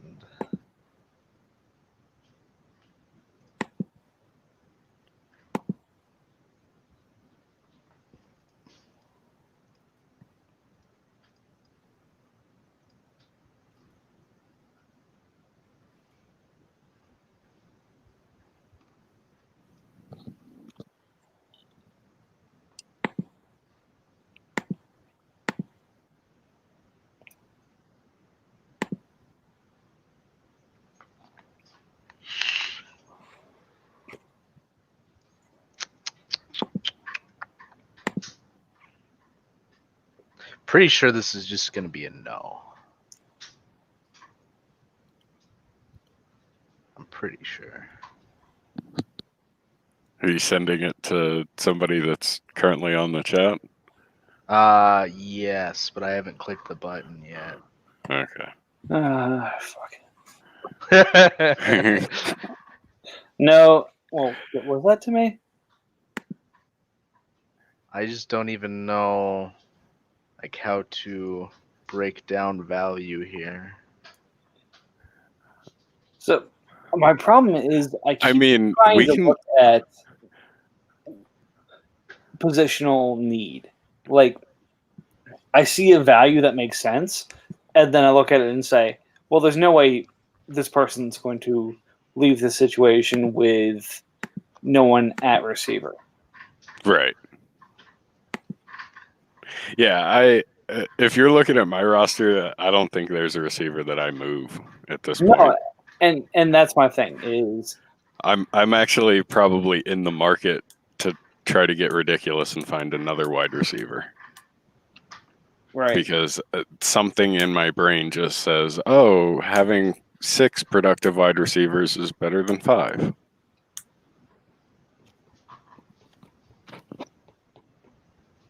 All right, we'll get crazy to start with here, and then we'll take it from there. So there's one. You can just prepare your no button in about 45 seconds. Okay. I mean, we can use these times to actually do something that lasts a little bit longer in the context of podcasts, rather than just being relevant to this day, and actually discuss like some value assessment and like Yeah. what you put some value in. I am curious as to how hard you hit this no button, though. I'm gonna guess it's fairly rough. I'm guessing that it's going to be similar to the no that I get from you, Matt. Oh boy, I love getting trades. Send it. I Oh, sent it's it. there. Oh. Yeah, that would just make my team bad. That's the thing. Value-wise, I think it's there, but like that doesn't make sense for your team. So Yeah. that's the issue I'm having. Is I don't think I make sense for my team because I really like. If you asked me what am I doing right now, I'm Well, not like really 2 weeks sure. ago, you were blowing up, and now you're like, yeah, well, maybe I don't need to. I was never really blowing up. Like somebody actually said that, and it wasn't one of you guys, but somebody said that in like a discussion with me. Like they sent an offer and I declined it, and they went, "Wait, you're actually competing this year?" And I'm like, there was never a time period where I wasn't. I was just moving my team away from being a tent pole to where if one of those poles fell down, Zeke or Barkley, I would, I wasn't gonna just completely roll over and die. And if we really look at the value, how many teams have actually done well without a running back? There's been a couple of them. But how many teams haven't done well without like a relevant tight end or like relevant wide receivers, relevant linebackers? Not many. 2 of the 3 champions haven't had a real tight end. Well, I mean, last year the Giants had what you would have considered in the stretch towards the championship a top 10 tight end. What, Olsen or no? Gesicki. Yeah. To an extent, but like he didn't pay up to get Gesicki. Oh no, I'm not saying that you necessarily have to pay up. And that's particularly the point. Like, I'm not gonna pay up. I'm not gonna have one of those $20 million 3-year running backs, and I'm also not gonna have, regardless of how cheap they are, one of those 200-point running backs, because it just, like my team's not built to really need that. Oh, I got the offer in my email after I already responded. After you already rejected it. Yeah. That's a fun theory craft one, but it just would make my team suck uber balls. Absolutely. I would literally have nobody except for Eckler, Barkley, and Sanders. So even with Eckler being not the Eckler, expected not to be the Eckler of last year, is he still what you would consider probably the most valuable asset in this league? No. I think No? it's Kittle. I think it's always been Kittle, but Eckler is still good. Like I'm not concerned. I don't think Eckler drops off as much as people think he does. If anything, I think he actually performs more efficiently and scores better this year, on a week-to-week basis. I'm more just talking about in the context of like this league. Like I do strongly think that he is, like, when you boil it all down, he is the most valuable asset in this league. Him or Kittle. Like I think he's almost just like his value can go away. George's can't. Like the Niners aren't going to sign or draft a tight end that dethrones George Kittle. That's fair. I would disagree. Mostly because I traded this player away, and I still have that massive hard on for him, despite the fact he's with the Redskins. Godwin is the most valuable asset in this league because if you think Godwin's good, I think Godwin is a top 5. Like, I think we're kind of splitting hairs. I think when you're talking about what of the most valuable assets, I think it's those 3 all deserve that conversation. Right. And then I think it gets kind of hairy because then it becomes quarterbacks on rookie deals, regardless of how long they are. Like, I think it becomes Kyler Murray, Josh Allen, Daniel Jones, Lamar Jackson. The quarterbacks all end up in this. They all end up in the same boat. Eventually, yes. Like, I don't get concerned about, like, Patrick Mahomes costing $32 million versus Kyler Murray or Lamar Jackson costing a couple million. Like, to me, that's that in itself different to me. That in itself, he's still a more valuable asset even at 32 million because he's not going to go up from 32 million, and you know how long you're going to have him. Well, he'll go up a little bit, but he won't go up much. Yeah.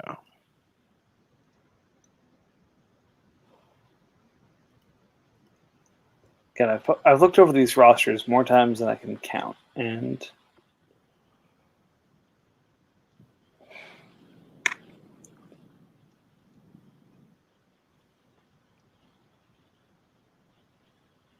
I mean, I could probably tell you most players on most teams that weren't traded recently. And typically their contract. no, and that's my thing. Like, and why, in hindsight, the trade for Buccaneers, including their future first for Daniel Jones, was so bad. Like, I'm willing to give Teddy Bridgewater, now that I have Tua and I feel good about things, if I can find somebody who gives me 3 or 4 games of production, like, the value he would have to pay for that, who is literally the locked-in starter for a team right now, versus what he had to give to get Daniel Jones, is so wildly different that I feel like there are some owners have particular players that they will pay up for, regardless of everybody else's opinion. Like I have some that I would pay up for, and I wouldn't give a shit if it was a bad deal or not. Like I could name off players that I know are going to be $20 million in the next 2 years that if that owner came to me and was like, give me all your firsts, I would just gladly. Do you want more? Like, and I think it's just based on that particular owner's preference. Would I have made that trade? No, because I'm not a Daniel Jones fan, or not, a huge Daniel Jones fan. But somebody that does believe in him, I can see it. He might think it was a steal.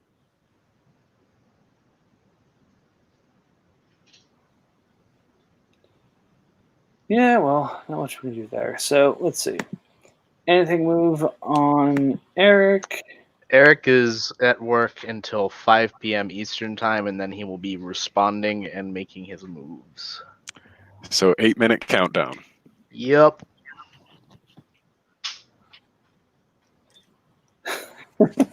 Gotta love it. I'm surprised you haven't told me to fuck off yet, RJ. Or have you just not looked? I have looked. I don't know. So it's like one of those things. I personally think your team would. It can't be done because I'd have to get rid of a player, which is beside the point. Mhm. But like I think your team would actually get worse. Oh, it would. Yeah, no, it would. All right, so should we execute the first ever three-way trade? Oh God, Mike, I, you're playing at a much higher level than my offer was. So all I have to say is I was down to make the first trade, and in hindsight, I would have been screwed because I would have had Mitchell Trubisky, and still I would have done that trade today. No, I was taking Trubisky from that, I think. Oh, were you? Yeah. Yeah, Mike ended up with Trubisky in that. Oh, then I definitely would have taken that trade.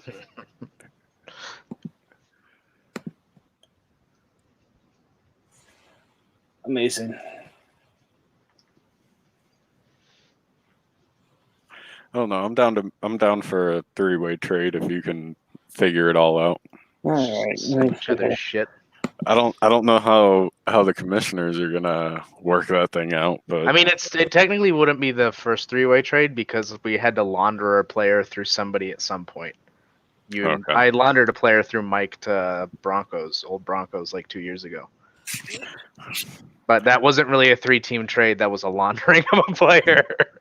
in all fairness, a lot of my trades coincide with other trades. So you can never like take one for face value. That's why everybody said I gave up a first for Jamal Williams when in theory I just moved back from 17 to 22 and added Jamal Williams to my team.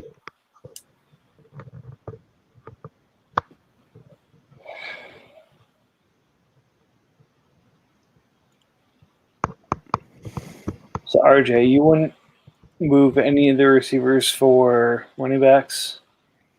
No. Okay. I have one good running back. I have one meh running back, and then I have a stable of lost children that may find the end zone every once in a while.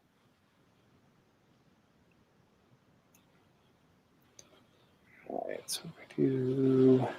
This is the most cap space I've had in months.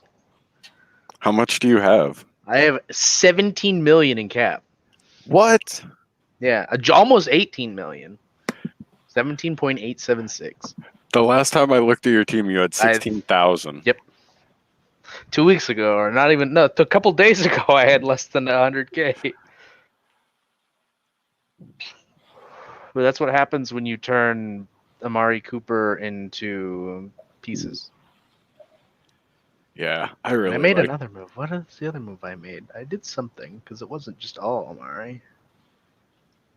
Well, I mean, That 14 million that you turn into 2.5. Oh, it was the Howard Sanu deal was the real. Yeah. I shrunk a little bit with the Cooper deal, but then Okay. extending Simmons and then Yeah. the Howard Sanu deal went to my cap. And I discussed that with you yesterday, and I don't think I shared my opinion on it, but I actually like that trade for both sides. Mhm. Yeah. I don't see Sanu having like this overwhelming amount of stats, but I do like Jordan Howard's so young still. Yeah, both of those guys will be good for the season. I still really like Howard. I'm sad to see him go, but I'm happy that I have 17 million in cap and a player that I think is better in Gibson.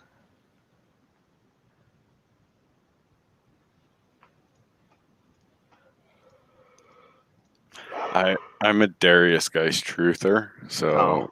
I don't. I feel you. If he stays healthy, he's the best running back in the NFL. Okay, I don't understand you that far, but I understand liking guys. The best rushing running back in the NFL. No pass catching or anything like that taken into consideration.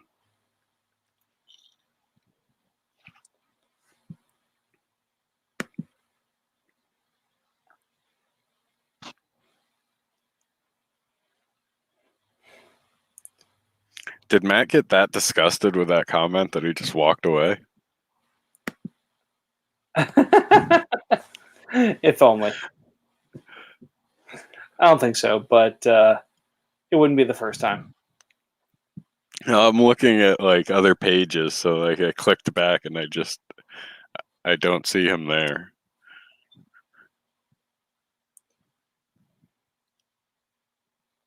Let me see here. This. I mean, that's one of those fun things that, like, you like Geis, but at the same time, to get Geis from their owner in this league would hurt your potential first next year. So it's one of those things where it's tough to actually do. Oh yeah, I would have never paid for him. Not even coming out of the draft. Because I understand that there are certain players that I'm irrationally high on, and I'm not going to let that creep into like playing fantasy like a rational person. Right. 2 minutes. 2 minutes. 2 minutes until Eric does something, maybe, but probably not. Maybe. Probably still sits for a bit and then goes for it. We don't even give him the benefit of the doubt to actually leave his place of employment and like walk to his car or anything like that. We just expect responses at 5 o'clock. Well, I assume he's got a cell phone. How else has he been responding? So that being said, Eric and I are friends, and I give him shit here because I love the man. But last year was it last year or 2 years ago? He joined one of these in the lunch. He was at a bar with his family and then he just hopped in here and we couldn't hear anything, and he's sitting there holding the mic up trying to talk at us, and it's just blaring into our eardrums too loud. The year before, though, it was at the picnic spot right outside of his place of employment. So it was one of those where it's like, all right. Both seem like great options to do a podcast. Yep. He's a goofy goober. Oh, shit, I can't pull anything sexy off here with the state of our rosters right now. So Why does it have to be sexy? fine, I guess I can try and do something small. You're always trying to go for the big deal. You just go straight for the throat. I don't think I've ever gotten a deal from you of an offer that didn't involve 4 or more players. I send so many of those ridiculous offers out. I never send them because I just feel like they're a waste of time.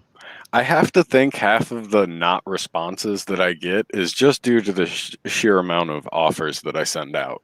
Oh, I don't do that. I've tried to legitimately talk to every single person before I send an offer.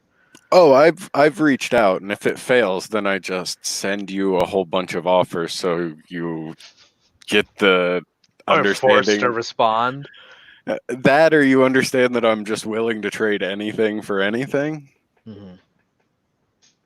I try to entice people with ridiculous trade offers.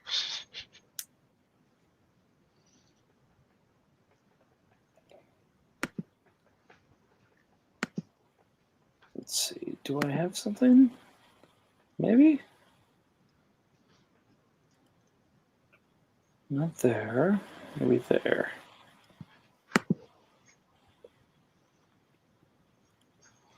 RJ, so how far off is the trade that I sent you, and are you willing to discuss its contents on air? I'm willing to discuss the contents on air. Okay. It's not really a value discrepancy. It's Okay. I don't know if that's really something that I just want to do. I mean, literally all of those players are over 28 and starting or have a Right. chance to start. Those are exactly what you asked for, RJ. So the only hang up is the tight end. Yeah, no, I get you. Because I want all those players and I want to get rid of those picks for players ideally of that caliber, but I also don't want to get rid of the tight end. Well, I've got good news for you. We can drop one aspect of mine and two aspects of yours and probably still make that deal. What a deal! What, Vikings? I said, what a deal. Oh, yeah. Also, it is after 5 o'clock, so we should be hearing from Eric shortly. And I will just go ahead and pick a set. Oh, that's so far away. So the sick thing is you're actually tugging on my homer strings with some of the players. Some of them. That means multiple. That means you're a Patriots fan. Yeah, it's kind of gross. You dirty, dirty Pats fan. That's why I'm always hesitant to ever make a deal involving a Patriot. You should then do me a favor and sing John Simon's praise out into the world. Oh, he's going to be ridiculous for probably this year and next year, and then they will get rid of him like they do every other player. Yeah. But it's like everybody thinks Winovich is like, oh, well, he was drafted in the second, and our lad says he's behind him on the depth chart. So he's definitely going to take his job this year. And it's like, no. Our lads Can we do that is one more time? What? Can we do that one more time? Me making fun of our lads? No, I'm making fun of you. Oh, well, you were making fun of me. that is the best and worst tool ever. Yeah. It's good for slight reference, but it's not perfect. Right. It's good to get an idea of where somebody is on the depth chart within like one or two spots, but it lets you also know at like right when you look at it what they have used for that player. So you get a little bit more understanding of like, oh, is this team confident in that player? Yeah. Yeah. But I know that Keenan Reynolds was bid up to like $4+ million last year. Solely because of our lads. Right. Yeah. Like, there's a player on a roster that I'm currently looking at that is completely out of position and 2 spots back on the depth chart from where they will be starting or backing up for whatever term you want to use. But they're just like, they're not even in the proper position. Oh, Arizona and Indianapolis are so infrequently updated that the middle of last year they had players that were free agents still listed as second or third string defensive ends or linebackers. I love it. And like I actually saw people pick them up for minimum in this league because of them just being referenced on there. And of course, MFL barely updates anything, so they were still listed as an active player on Arizona's roster or Indianapolis's roster.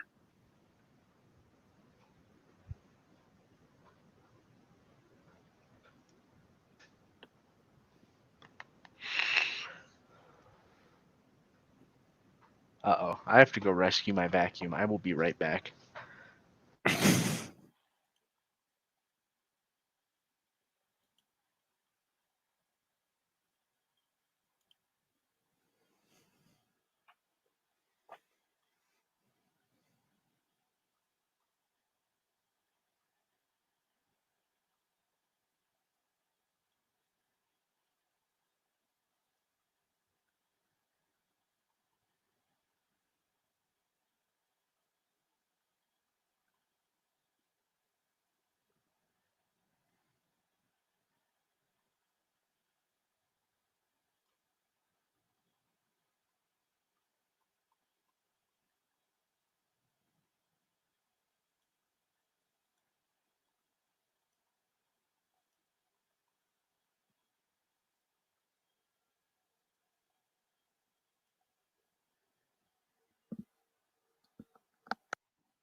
Hey, sweetie, sorry, I was going to the bathroom. I thought.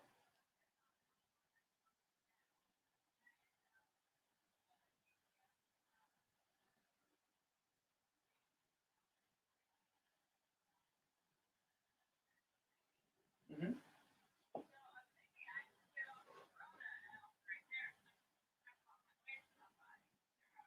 All right, why don't you do that? I'm just packing stuff up right now, and then I'll head that direction. So why don't you go ahead and pick up the clothes, and I'll see you there as soon as I can. All right, love you. Bye.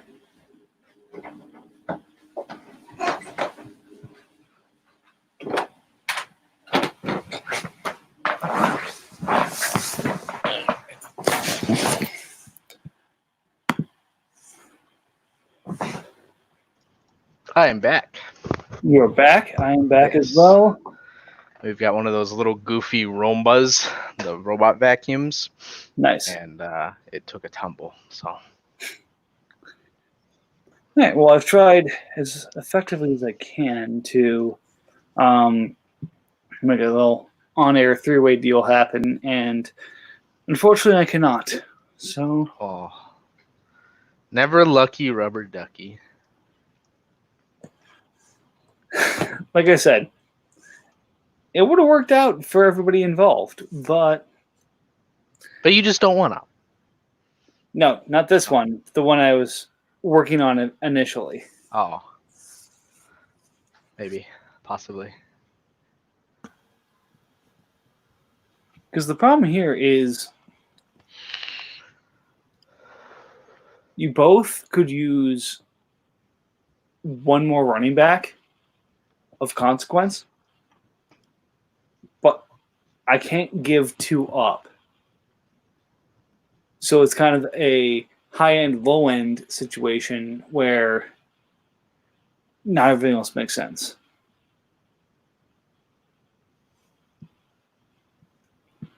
One day You don't know, say. I will make this happen. And who knows, maybe I make a blockbuster happen today because one is still resting out there. Of course it is. Mike, you never not have a blockbuster sitting out in space. Well, I do have a need. I wouldn't say a need, but a want for another running back. Right. The problem is I need a receiver and linebacker, and I have none of those. you have receivers to give, but you don't want to hit your depth. And I'll hit my depth. I won't hit my top end. Like the problem is like my initial response is no, I'm not trading wide receivers, because if I ever say yes, I'm trading wide receivers, it goes Wee woo, wee woo, wee woo, wee woo. right. It goes DK. Okay, I can't get DK. Hardman. Okay, I can't get Hardman, and then the conversation stops. Like the other receivers aren't relevant. all right, I was gonna go pack up and get in the car like I was gonna go to my in-laws, but maybe I just need to spend 5 minutes on this. I hate you both. Look, Mike, I'll make it easy for you. I will give you Malik Reed for Jonathan Taylor. You'd be so lucky to have him. He's a great locker room presence. I think it was the last time I had Chris on a pod where I tried to make a joke about scrubs, and he just fell completely flat. But I think this one makes sense.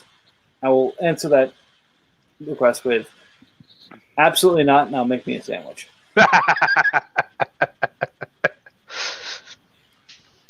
Well, ladies and gentlemen, you see how much your fearless leader in the Vikings cares about locker room presence.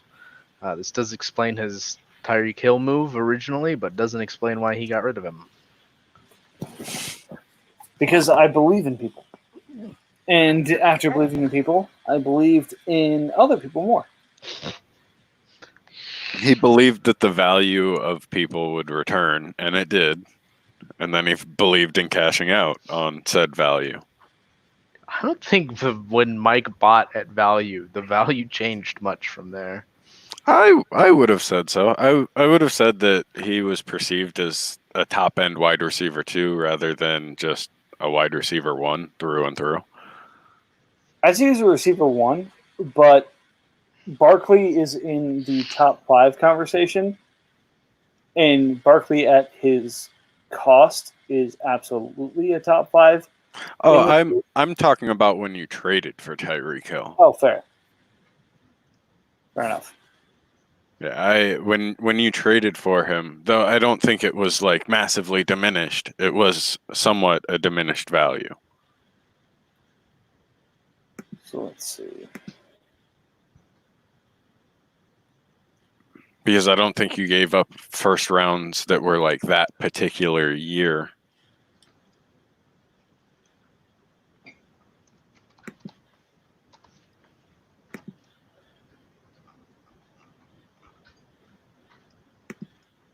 Does this make sense? I just want to hear back from Eric. That's all I want at this point. What you want?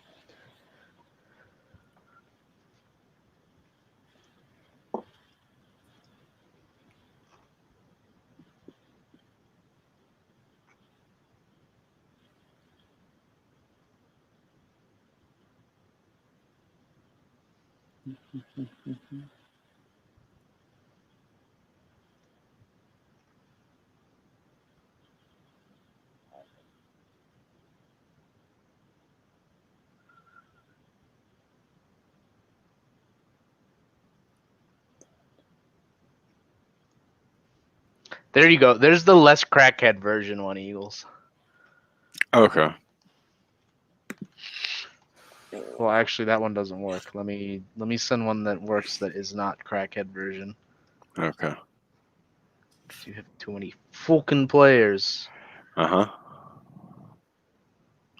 It's all right. Eventually I'll figure it out and get rid of them. Some of them. Yeah, I don't know. I don't know who to click to bring back in this type of situation. So, if you want to find people to click and bring back, I have a really good idea on something that I think I'm going to offer. okay. But I want to see how the end of the second shakes out before I look at moving my third. Oh boy, we'll see 8,000 years before that happens. Oh, no. I just want to see the beginning of round 3. I don't want to wait until that pick's actually up.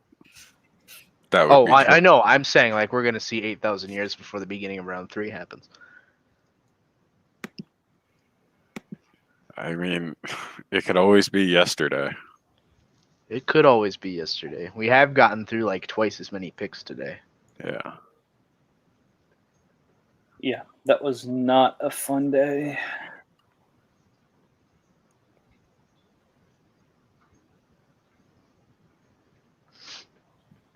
We made it through 7 picks yesterday.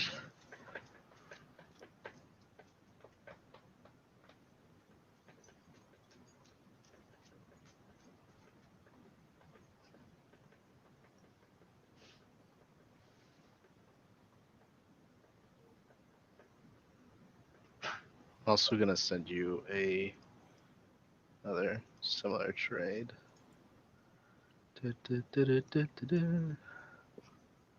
Also, you should DM me a list of players that are acceptable to take back in returns. Because I don't know what is what with yours. I don't know what you want to keep and what's just dog shit. Oh, that one right there is dog shit. I'll click that one. That one works. I mean, I don't know. I don't know what is dog shit on my team. Well, what's dog shit is usually a $13 million Josh Doxson, but I'm not taking that one back. I agree, yet I don't hate him. Like, I don't know. It's weird. See, unfortunately for us, it doesn't matter what we think. The NFL thinks he's terrible. Yeah, maybe I just can't get over the fact that somebody took him in the first round. All right, that one doesn't work because you have monies that aren't monies. Fuck. Okay. So what you're saying is I need somebody to come along and take all my expensive bad players? For that one, yeah. The other ones, the other two guys work fine. At what point can I start asking people to take my terrible players and give them picks? Literally We've whenever. already asked for that. Yeah, like people will do that literally anytime. Like Broncos will take whatever for trash. Oh, I know. I know Broncos would. And then he'll somehow turn that trash into more picks. There won't be But- great picks, but he'll yeah. parlay those not great picks into okay picks, and then those okay picks into slightly better picks, so on and so forth.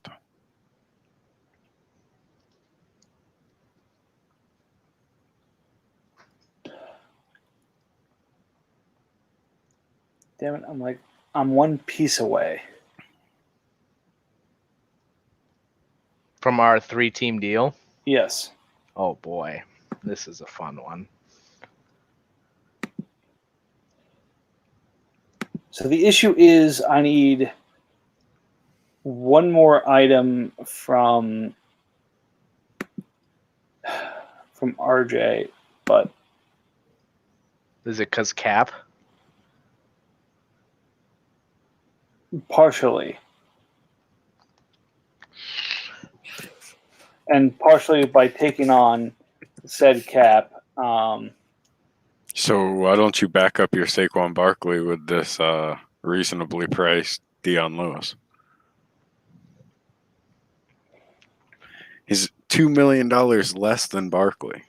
I'm surprised you That's haven't steal. just dumped Josh Doxson out of my roster in any 3-team deal.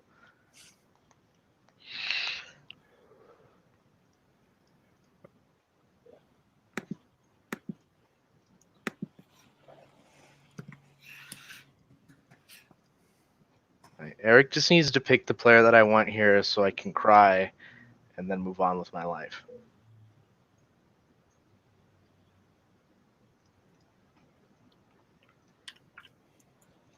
Who did I send there? I said that name, but I mean,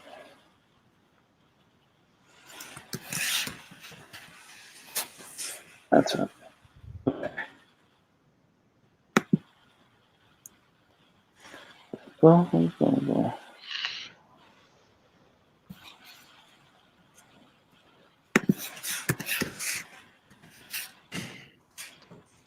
Because I know the player I want is not making it past Goose.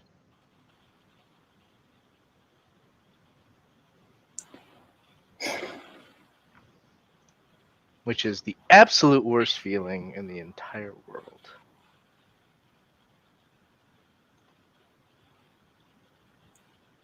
See, the problem is I have something that I think works value-wise in terms of contract value, but I think I need a little bit more from RJ to make this work. Value or cap? Value. Okay. Oh boy. All right, so just to make sure I'm on planet Earth here, I would be giving up Teddy Bridgewater, Draymond Jones, J.K. Dobbins, and Damian Harris. Matt would be giving up Galladay, and RJ would be giving up Tom Brady, Josh Doxson, and Dion Lewis. I'd be getting back Brady, Galladay, Doxson, and Lewis. Matt would be getting Dobbins and Teddy, Jones, and Harris would be going to RJ. And like I said, I think I'm missing something. I can't not have a quarterback. You'd Yeah, go why would I be getting Teddy? No. RJ would be getting Teddy. So from a Matt perspective, you'd be trading Galladay for J.K. Dobbins. Okay. Is that all I'd be getting back? For Galladay, yes. Okay. For RJ, it'd be Brady Dawson and Lewis. For Teddy, Draymond Jones, and Damian Harris. I don't like Teddy at all. All right, fair enough. I also fucking hate Dobbins. So All right. I tried. you did. I'm proud of you. That probably in a vacuum is a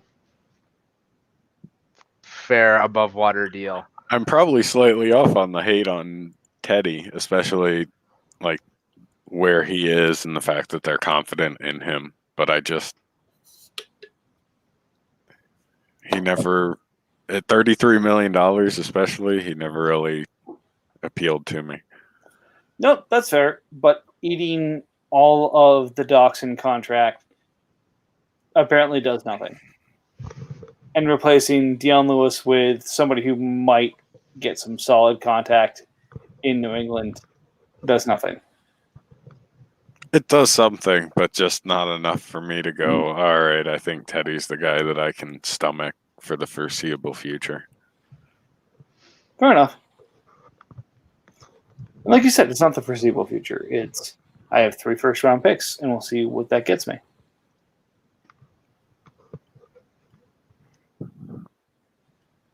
I also think, I don't know, Brady needs to just give me this pick already.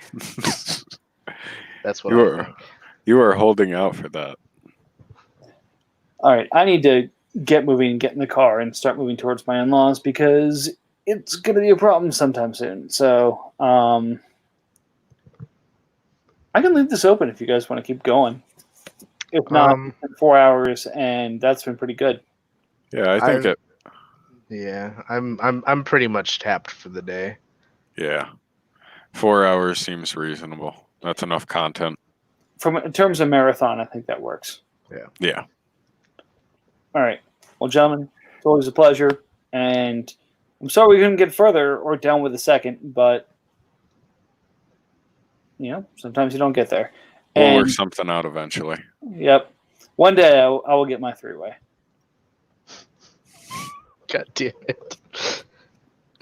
All right, guys. Have a good evening. Have a good one. Adios. Oh, my God.